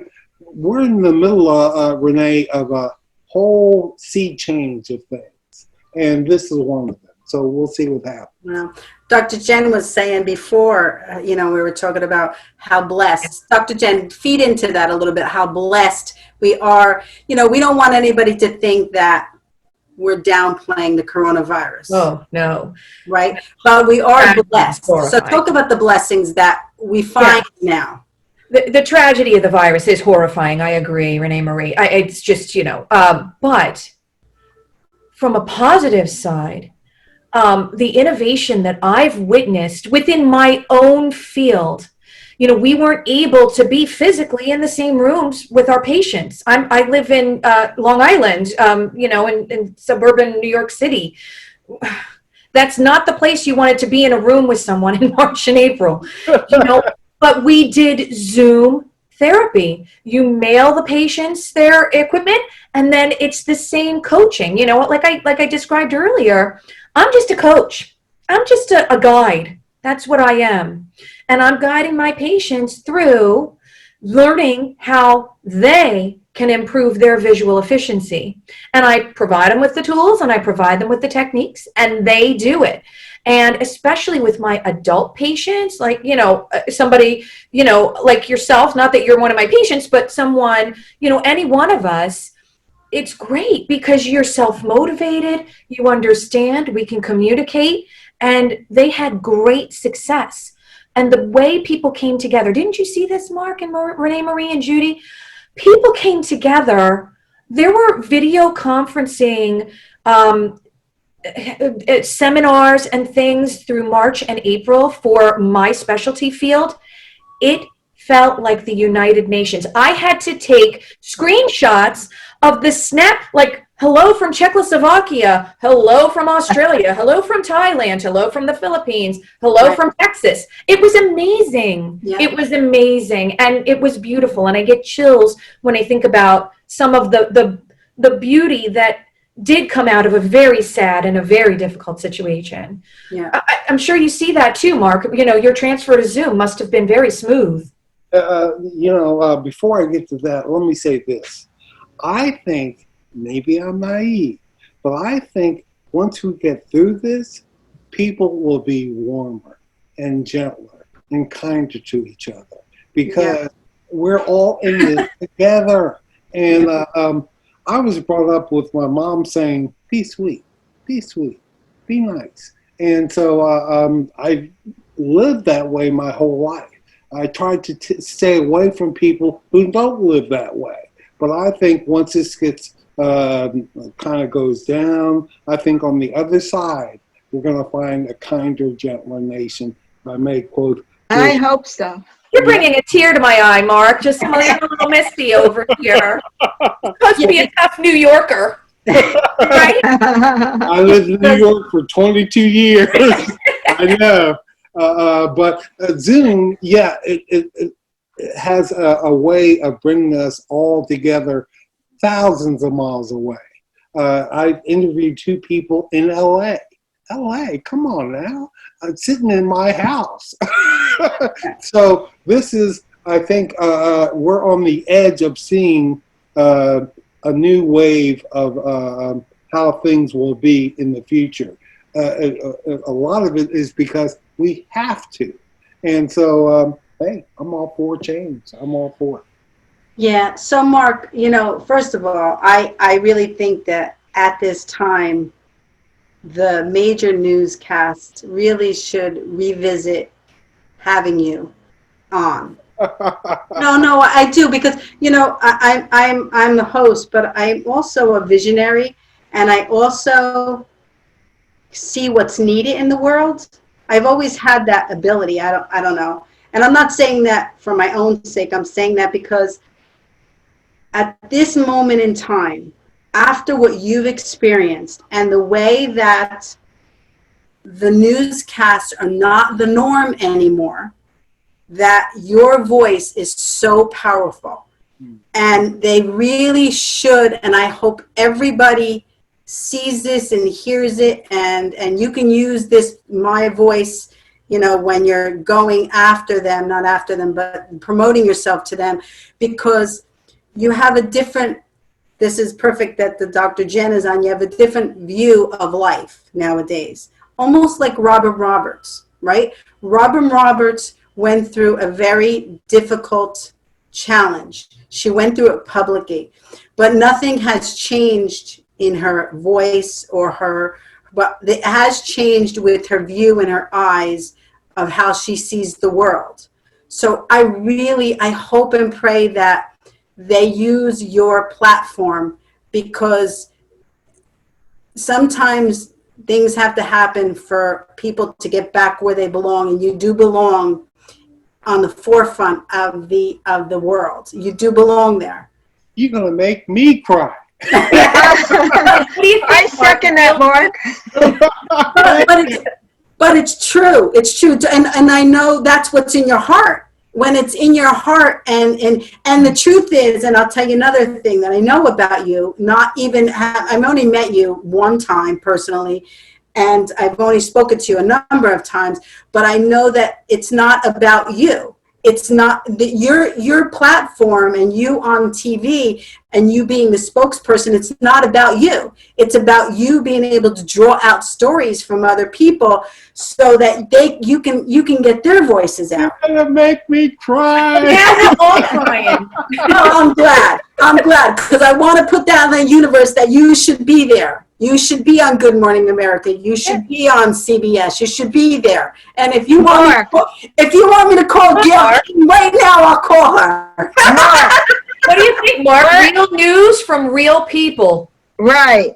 Mark, Fine. aren't you a spokesman for the American Stroke or the National Stroke Association? I wouldn't say I'm a spokesman, but I speak all around the country, and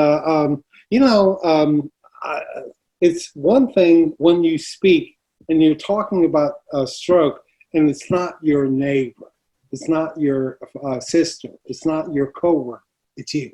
So when I say something, I'm talking about my experience. Mm-hmm. And when I go speak, I say to the people who brought me here, I'll be right back. And I go over to the stroke survivors. Some are in wheelchairs. Some have their arms like this. Yeah. Some have their mouths drooping. And it's just like going home. It's hugging, and it's really, really dear and sweet. and touches me right in the heart. Yeah. So if I can help them, I'm know, sure you do. well, thank you. If I can help them, I'm happy to. I'm happy to. So tell us about the vision, the way you see the world different. And I'm sorry, my landscaper's here. That's okay. My grass is getting beautified. So I'll mute myself after I ask the question, but tell us about the vision. And then Dr. Jen, I want you to put your 2 cents in, and Judy, I want you to put 2 cents in about the vision, the new vision that you have because you suffered a stroke, and the visions that we have for the world moving forward. Mark, you go first. You know, I've learned the hard way that you have to grab life by the horns. Otherwise, like I said earlier, it just goes by. And you have to kind of not take no for an answer. You have to be thick-headed. You have to be determined. You have to be all kinds of things, single vision. And but when I sit and talk to people now, 2 things. One, it's so much fun for me when people go, Mark McEwen. I've been sitting here for years talking to the dog. So when you walk into a newsroom and they're like, hey, it's wonderful. It's wonderful. Mm-hmm. And also, when I interview people, to me, the key is, like Renee said, I don't want it to be about me. I want to hear about you. I want to hear what you are thinking, what you're saying, your thoughts, your memories, and all that. And the key for me is listening to whatever you say. I'll go, oh, hold on. You said, and then you go in a different direction.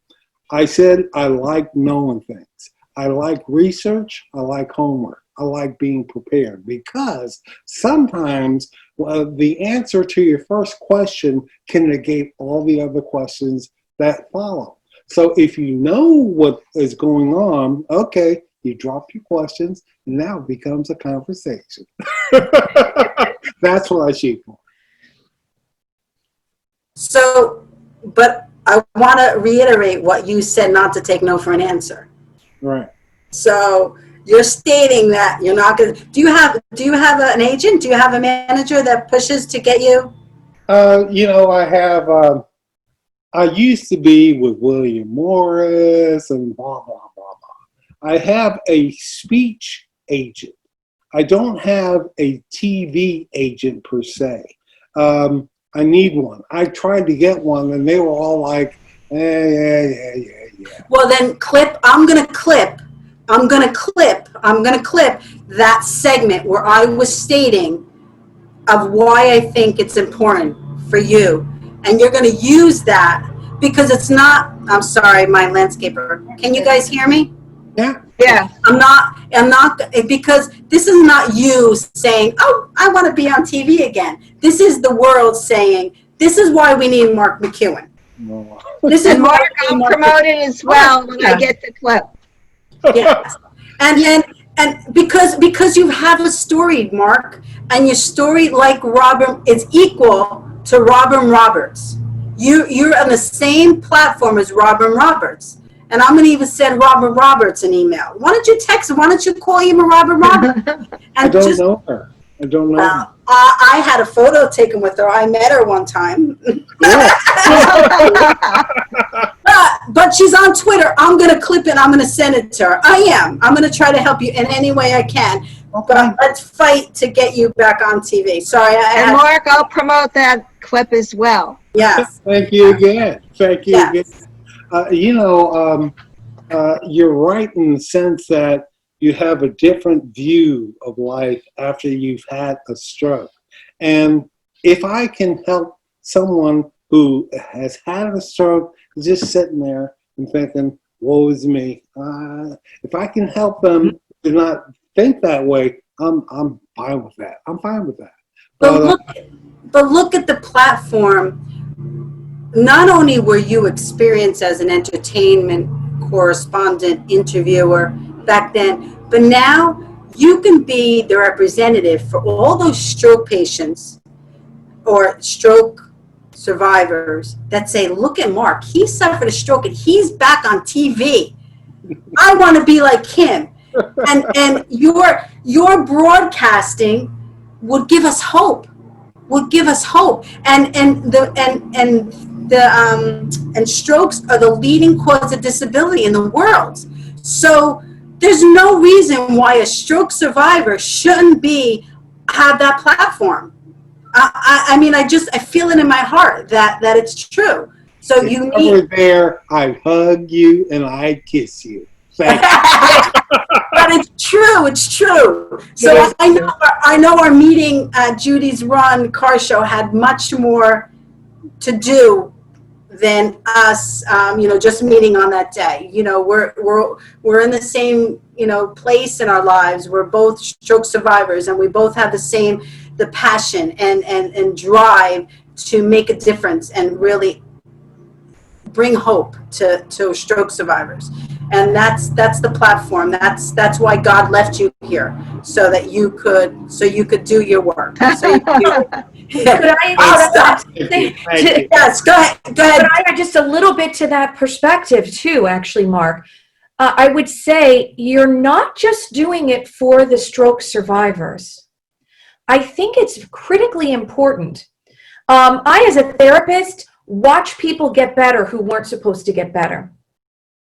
But a lot of emergent care doctors, like emergency care doctors, and a lot of hospitalists, and a lot of doctors who are in that acute rehab setting, they only get to meet people for a month, and then they don't really get that follow-up of a year later of did they go downhill or uphill, and they read statistics, and statistics are statistics, but people are people. Right. And I think from a standpoint of encouraging doctors, and this is something ReneMarie and I and Judy spoke about before the show began, I think it's very important for me as a doctor, as a specialist in my field, not to walk into the room and lead with the worst case scenario, ever. Hey, smart. Yep. I agree with do that. not recover without hope, Right. and doctors work from our own experience. We're human too. So if you end up, fighting this fight and going back on, and I love that you've got your platform and your new show. I think it's fantastic. I would think it would be fantastic for you to be on national news again, because it is just another survivor, another recovery story that is right in front of the faces of the people who affect a lot of that recovery. And I think not just survivors, not just the patients, but the doctors need to hear and witness and see these stories and witness the magnitude of what you have done, you and your wife and your family. Well, I always say hope is a very powerful emotion. You have to have hope. When you don't, the world is just blah. But if you do, the air smells sweet. The birds chirp, sing even more. You step outside, it looks entirely different because you have hope. And Hope, faith, and love. Right. I think that's very, very important. And so, hey, I'm with you. But I never even thought about doctors affecting doctors. You're right about that. No, we work from our own experience. Yes, we look for evidence-based medicine. We work from clinical studies and longevity studies. But those individual stories change our perspective. And then we start to search out and find evidence-based medicine that supports, how'd that guy recover? How's he doing so well? Oh, and then you start to tell other patients, and they start to hold your story up as an example, and it just snowballs. The good And it multiplies, yes. Really does. Thank you. Yes. So Judy, you want to put your thought on visions and seeing things through different eyes because of the experience that you had with your dad. Mark, I don't think Mark knows your story. So give them a brief, Well, my dad was suffering from a killer headache and didn't mention it. What I noticed was swollen ankles. I brought him to the heart specialist, and the heart specialist said he was in the best of health for his age. How And old 2 was weeks later, pardon How me, old was he? he was 93, and Okay. he was still working. Oh, woo. And yes, and driving. Age like is just we're a going to number. be doing at 93. Thank you. And 2 weeks later, he had a massive stroke, a hemorrhagic stroke. And when I was in the hospital and at the information booth asking about the surgeon, I got shoved off the line. And the man that shoved me off the line was saying, "Do I have any messages?" And the receptionist said, "Well, the woman you just shoved off the line is the daughter of your newest patient." And then he proceeded to tell me how negative everything was. And I decided that I couldn't work with him. It was just not going to work out, and I fired him. And I got a heart specialist with a more positive attitude. He explained what the situation was. He showed me x-rays. He told me what I could do to prolong my dad's life and maybe improve it. And it was all positive. And I did get 3 years and 3 months more with my dad by following his instructions. Your dad, so proud of his daughter. He was. He said to me, Mark, he said to me in the last, he had a second stroke. And just before it, he said to me, "Judy, you would make a great Rotarian." And I did go on, he had been a Rotarian for 47 years. And I did go on to be a Rotarian, practice service above self. And I was also a president of my club as well as an assistant district governor. Nice. For 5 clubs. And I did it for 3 years with 3 different governors. And I totally enjoyed it. But the message is positive thinking, hope, faith, love can see you through it, and don't take no for an answer. Right. Don't let people be negative. Don't let people come into the room and say negative things. Yep. If they do, pull them out. Say, "Listen, my dad can hear that. Okay, we're only going to talk positive thoughts. He's going to get better," and that's what I did. And there were times when he was better. He did have a serious vision problem that nobody addressed. And it's good to know that Dr. Jen is out there and has alerted the world about what can be done. I'm working on it. And also, I would like, if it's possible, Renee, to read stroke symptoms for women versus men. Okay. Absolutely. Absolutely. Go ahead. Okay. For women, it would be face drooping, arm weakness, speech difficulty, vision problems, trouble walking or lack of coordination, severe headache without a known cause. Never ignore a killer headache. General weakness, disorientation, confusion, memory problems, fatigue, and nausea or vomiting. For men, it's face drooping, arm weakness, speech difficulty, vision problems, trouble walking or lack of coordination, and severe headaches without a known cause. And what I want to say to everybody is, if you're a parent and you're exhibiting signs of a stroke, do not say, "I don't want to tell my daughter or my son or my children about this because I don't want to worry them," because the result is going to be a lot worse. Right. So please pay attention and get help immediately. Yep. Time is of the essence. That's my message. The FAST is from the Stroke Association's face Yeah. drooping, arms, speech, and time. If you get a person to an IR or to the hospital within a certain amount of time, they can give you, you know this, clot-busting drugs that can kind of help you negate a stroke. But if you pass, and I passed that time, and if you pass that time, whole different ball game. When I went to the ER here, the nurse said, when did you first notice the symptoms? I said, maybe 2 days ago. And she went, Oh my God. I didn't know then, I know now.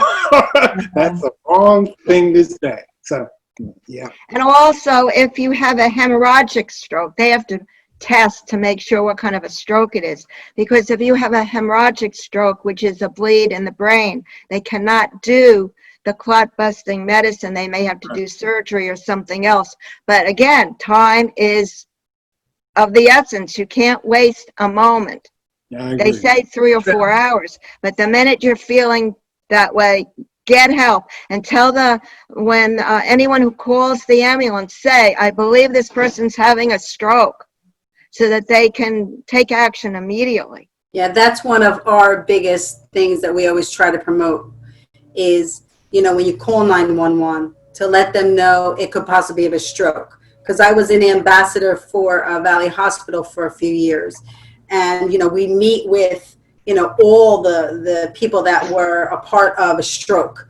Like, you know, the hospitals, the nurses, the doctors, the physical therapists, the ambulance. And that's one of the things that I got from it, to let them know that it could possibly be a stroke, because they go into stroke mode. They know what to look for. Although the ambulance guys are, you know, they know. But it just put a feather in your cap to help them, you know, a little bit, because they'll kind of gear towards that, take the test, and then, you know, as you guys know, when you're on the way to the hospital, they'll call, you'll pass triage, you'll go in for a CAT scan, and time is of the essence, as we all spoke about. And as we mentioned on a previous show, on Long Island, they have ambulances with the equipment aboard to get you help immediately as they're taking you to the hospital. So that's a very good point. What was your question, Mark? ReneMarie, let me ask you a question. What was it like for you right after you had your stroke? I was different. I actually had an out-of-body experience. And when I suffered, I was walking across field number 2, WAG 2, in Hawthorne, the softball field. 13 years prior, I suffered, I got hit in the head with a bat when I was stealing home. So I was stealing home, I was sliding in, my helmet came off, and I hit the bat and it came up and hit me in the head. So that was the first time God was trying to get my attention. So He had to hit you with a baseball bat. yeah, hit me with a baseball, literally hit me with a baseball bat. Literally. This is We're New Yorkers, we're hard-headed. A text or an email. yeah. But it's in my book. It's in my book. So 13 years later, the exact same field, the exact You were coaching. I was coaching now. People that were my softball coaches back then actually were at the game watching it. So, and I was walking across the field. I was a third base coach in tense. And I was walking across the field, and I heard God say to me, let's try this again. I walk into I walk into the first base dugout, which the team was, and I collapsed.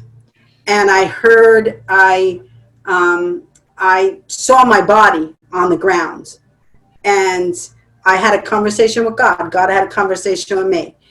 And I said, please let me go back in my body. I want to work. I want to do whatever you want. And he said, just remember one thing. You always have to work for me.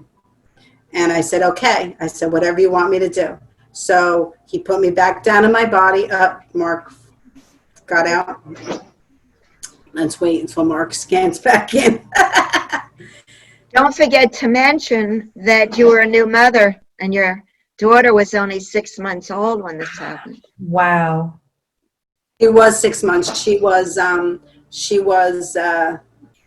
You know, she was at the game with a friend. So, yeah. So anyway, so that's, that's why I think mine was a vision, a purpose for me to kind of gear into what I needed to do in my life. Don't get me wrong. I know that I feel and I know that God, in any fashion, whatever kind of God that you pray to and you believe in, kind of guides you through your life, and you have to understand how to navigate through it. So, and this is how he spoke to me. And but we all have a purpose in our lives. We're here for a reason. So, before Mark comes back and we have to talk about all his things, man, we have 10 more minutes. Dr. Jen, let's close out with you so that we can give you the right. Yeah, and I want to thank you for kind of switching gears, because we didn't hear back from Mark and we weren't sure he was going to have time to hop in, and we didn't want to cut off our show with you because of it. So kind of navigate it through. I appreciate it. Honestly, great experience. I really appreciate. He's a great guy, isn't he? He's a wonderful man and so inspiring. Yeah. So I love your message to him, and I couldn't have agreed more. So he really could inspire so many more people on a national platform. And Judy suggested that he be a spokesperson for a National Stroke Association. Absolutely. Look at his recovery. It's amazing. Yeah. So share with us, let's recap how the eyes and how physical eye therapy. And we'd love to invite you back, and Jim and I are going to work on showing your slideshow. So I would love to show your slideshow on the side, but share with us, give us a recap of the importance of your work. I mean, so basically, stroke, obviously, the first thing you have to do is survive, right? We have to make sure that our patients are surviving and they're making it through. But if you're noticing visual difficulties, not just the most obvious one, which is half the world is missing, but other vision difficulties, and they can include everything from knowing that you're slower reading, things looking jumbled to you, things looking strange, double vision, but typically, again, double's not this. Double's just sort of that smear, typically. It's not two of everything. So if people are noticing these symptoms, it's not just your new normal. It's really something that you can improve and that you can have a much better experience. And the better quality of vision that you are receiving, the better that you can interact and interpret the world, the better you can navigate when you're walking. Even if you stay in a wheelchair, the better you can navigate your wheelchair. It's really pretty critical. Right. The steps you want to go through is you want to make sure that your glasses are correct post-stroke, that things do change. Right. And sometimes rehabilitation glasses are one thing 1 week out, and then 2 months later they might be something else, and that's okay. Same way as if you might start with a walker, but then move to a cane and eventually get rid of the cane in physical therapy. You use what you need at the time, and then you regain your function and you do what you can yourself. The exercises and activities aren't magic. They're not complicated. You just want to make sure that you're doing them in the proper order so you're not frustrated or you're not trying to start at such a high level that it's impossible. Right. But don't be discouraged. That's my number one message. Don't be discouraged. Yep, I agree. It's really important that, everybody knows there's so many pieces to our puzzle. And you never would think to have an optometrist, an eye doctor on your team, because we always talk about having doctors and internists and physical therapists, and right. To have that team of people around you so that if something happens, you already have everybody set in place. You don't have to go out and find somebody. And it's very interesting because we never thought to have an optometrist on our team. Yeah, and I think people always think of the big three, right? They think of physical therapy, they think of occupational therapy, and they think of speech therapy. And They don't think about vision. right, those three professionals do critically important work, but I think it really should be, as ReneMarie from Pathway Stroke Foundation put it, instead of just thinking of the triad, it really needs to be a quad, a recovery quad. You need your speech, your physical therapy, your occupational therapy, and your vision. You really want to make sure you're integrating all the areas. Yeah, yeah. Yeah. Hey, Mark, we missed Hi, you. Mark. Off Wi-Fi. Okay. Okay. I'm back. Yeah. Good. Hey. So we only have 5 more minutes, so we could all sit around and chat forever. And I shared my story. I told you it was interesting. I got hit in the head with a bat. I wasn't doing what I needed to do in my life, and that's the way I was told. And the second time, I got it, Mark. The second time. You know what, though? What's very interesting is, even though, you know, I have a connection to God, or God has a connection to me, it doesn't make my life any easier. It doesn't make the lessons I have to learn and the struggles I have to go through any easier. So, you know, that's why I say, like before, someone's asked, you know, when you recovered, and I'm still recovering. I'm still learning. I'm still growing. I'm still, and thank God, you know, I have the drive that I have to navigate through it. And the energy. And the energy. Thank God, because otherwise it does take a mark. Doesn't it take a lot of energy and determination and drive to plow through a stroke? Yeah, it does. And the thing is, a phrase that gets overused, the new normal. One little things like when I put the car keys, try to put them in my right pocket. Sometimes before stroke, you did things without thinking about them. After a stroke, you have to think about things. And so sometimes my hand's not doing what I wanted it to do, and I have to look down and change. But again, moving to the right and having my equilibrium go off, you learn how to work around things like that and make your life the best. I sound like a commercial. The best it can be. And but I always say this: there are people, tons of them, who aren't here anymore. And guess what, kids? We're here. Yeah, yeah. That's true. That's true. That at least we have the opportunity to second chance at life. Right. That's why my book. Now you'll understand why my book is called The Extra Inning. My book, and it's going to be a movie because the last 7 innings don't matter anymore. Okay. It's a tie game. Doesn't matter. I'm in that extra inning of my life, and it refers to softball because I got hit in the head with a bat, and it happened on the softball field. So I'm in my extra inning, and I'm like, okay, what am I going to do with that extra inning? What do you do in that extra inning? You fight to win. All right. And winning in life is just surviving and doing what I need to do before, you know, I pass on to the other side. So it's You got a long way to go. yeah. Yeah. Well, your father died in 93, right? So we have. No, he was about a month or 2 before 97. Oh, so 97. Oh, I have a few more years. Right. Mark, before we run out, and we have so much to do, and we'd love to invite you back because it's really important. Do that. Yes. I'd be happy. We will. Yeah. I'm going to send you an email. Because the conversation that we have just brings hope to people, and that really, really is important.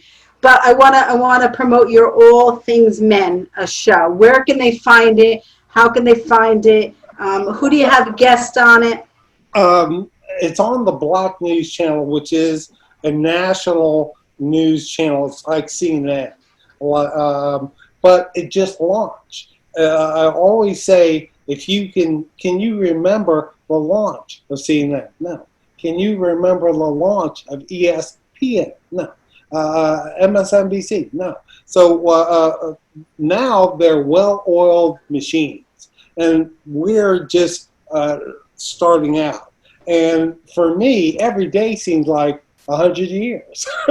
But they have to get things. Anyway, it's national. It's in New York. You can see it in LA. As the saying goes, check your local listings. I'm on Tuesdays at 2:30, and the show reruns again on Saturday at 8 a.m. So it's a half an hour. I do this, and it's big fun. I also do a thing called African American Males in History You Might Not Know. People know Martin Luther King. They know Booker T. Washington. But, okay, there are tons of people you don't know. And what I like doing is bringing people that aren't in gangs and drug dealers and blah, blah, blah. I like people who have degrees, people who are professors. I interviewed the mayor of Columbia, South Carolina, the board chairman of the Association of Black Cardiologists. Take it a step up. And in my career, I never cared about gossip. I never cared about who you going out with, who you broke up with. That's for People Magazine, entertainment. I don't care about that stuff. I care about what's in your heart, what's in your mind. I care about that. You're That's a beautiful funny. person. Yeah. And so is Dr. Jen. That's so funny because a video, while I'm working through my book and my movie, I found an old fundraiser that I did for my visions, for my telethon. This was way before my telethon. I think it was like in 2008, 2009. And what I said on there was, like, I reached out to Oprah Winfrey. You know, I don't think small, Mark. So I reached out to Oprah. I reached out to Oprah Winfrey to do our telethon. Hey, come on. And I said, she's got a new channel.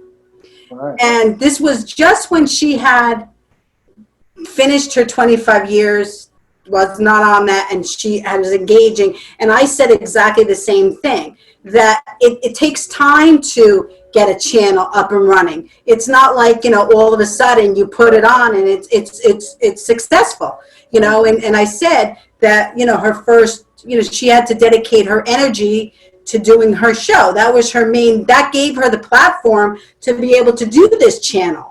So she had finally finished that, and she had the opportunity to do her channel. So we understand your vision, and I'm happy that you're on the beginning end of this channel, because it will be successful. It will be successful. It's waking at 3 a.m. You think, what is going on? And I do that less and less. But for a long time, I wake up and think, I can't go out like this. I can't. You have to, got to think that way.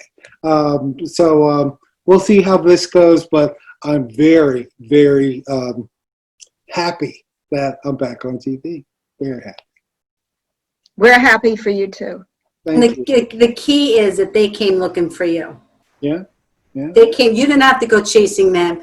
They knew your value, and they saw the impact that you can have in the world. Yeah. So I'm all in for promoting your all things men's show. I'm in. And anytime you want me back, let me know. Judy will schedule you. I'm going to email you, and we'll get together on. And we actually have a date. This is like a party. Yeah. But the funny thing is, and this was the blessing for the foundation and the show, is every person that we engage with has really stayed on our team and on our family. And our telethon is really the party of all parties. that we have. Mark, you're more than welcome to join it. We're doing it via Zoom. We're doing to, and that's really the party of all parties, because it's like singing and entertaining and really just celebrating life. And I always say this, that one of the highlights of all the telethons is, I used to do it at the end, but I do it in the center now, is when I sing and everybody sings with me, because we're just loving life, just living in the moment. And the funny thing is, every single person knows a song, I Believe in Music. I sing I Believe in Music. It's by Mac Davis. And every single person and everybody that's new is looking around going, wow, everybody's singing. It's almost like, thousands of people singing. And that to me is like, okay, I'm doing my work. I'm doing my work. Because I believe that you have to love people. You have to love them. You have to show them love. You show them love, you draw them in, and then you speak from your heart. That's really the what I've learned in my entertaining world. I don't really go out when I'm doing entertaining and talk initially. I do 40 minutes of just drawing them in, singing, getting them in that place where they just love life. And that's when I start spreading the message of love and spreading the hope and spreading everything. Because people come into each situation with tragedies and difficulties and struggles in their life, and they want to forget that. They want to enjoy the moment. And that really is one of the things that I've learned as an entertainer, to do. So it's one of the best moments. Good for you. It's one of the best moments. So I know Jim is probably saying, okay, what time is she going to close out? Oh my God, I can't. Welcome to our family. My pleasure. Great to meet all of you in person, but Zoom in person. Yes, Zoom in person. Thank you, Mark and Jen, Dr. Jen. We look forward to having you on the show again. And I'm sure this show is going to reach millions and millions of people and really bring them the hope and the joy that our mission is to bring to them. So, Judy, never could do it without you. Never could do it without you. Thank you so much. Judy is such a It's an honor to work with you. We've been together for 6 years. I know, my backbone. So, oh my gosh. Thank you, Jim. Jim, can you come on the screen? Oh no, hold on one sec. Well, Jim's coming on. I'll say a quick thank you to all of you too. This has been such a pleasure. The bonus hour has been fantastic. Mark, your story is so inspirational. Yours too, ReneMarie, and yours, Judy. Really, it's such a gift. It really is. You were great. And you didn't even have time to hear Jim's story. Jim got a story? Yes, he does. Jim's got a story. Jim, quick, give your story so that we can all. Well, I just found out actually I need another surgery, so that's. Oh no! I had bone spurs that grew into my spinal cord in my neck, and it just wreaked havoc on my whole body. And I've had problems with my lower back since, and I've had about 8 operations now in the last 4 years. Wow. Jim, can I ask you a question? Yes. Were you ever on the radio? Great voice. I have not, but you have a great voice, sir. I love you on TV. Well, thank you. But you sound great. Thank you very much. How about you go on and I'll dub my voice? Okay. I want to share that Jim has come to the studio in such pain, and he's done a telethon sitting there for 6 hours in such pain without ever taking any breaks. Without ever complaining. My pleasure, because I realized that I'm not the only one suffering with something, Yeah. Yeah. So thank you, everybody. I am the most blessed person in the entire world to have spent this 2 hours with all of you. I want to shout out to everybody in the world. Please love each other. Have hope. There is hope in the world, and we hope we brought you some today. Enjoy the moments. Life is a gift. See you later. Bye. Bye-bye. Oh, we forgot to blow our kisses. Ready? 1, 2, 3. God bless you all. Love it. Love you. Bye. Bye. Bye. Thank you. Bye. Thank you so much. Yo no sé qué tú piensas, yo no sé lo que haré, yo no sé lo que estoy perdiendo, yo no sé lo que va a pasar, no me puedes escuchar, llorar solo sin ti, no me puedes oír llorar. Caminaste por la puerta, todas las memorias fueron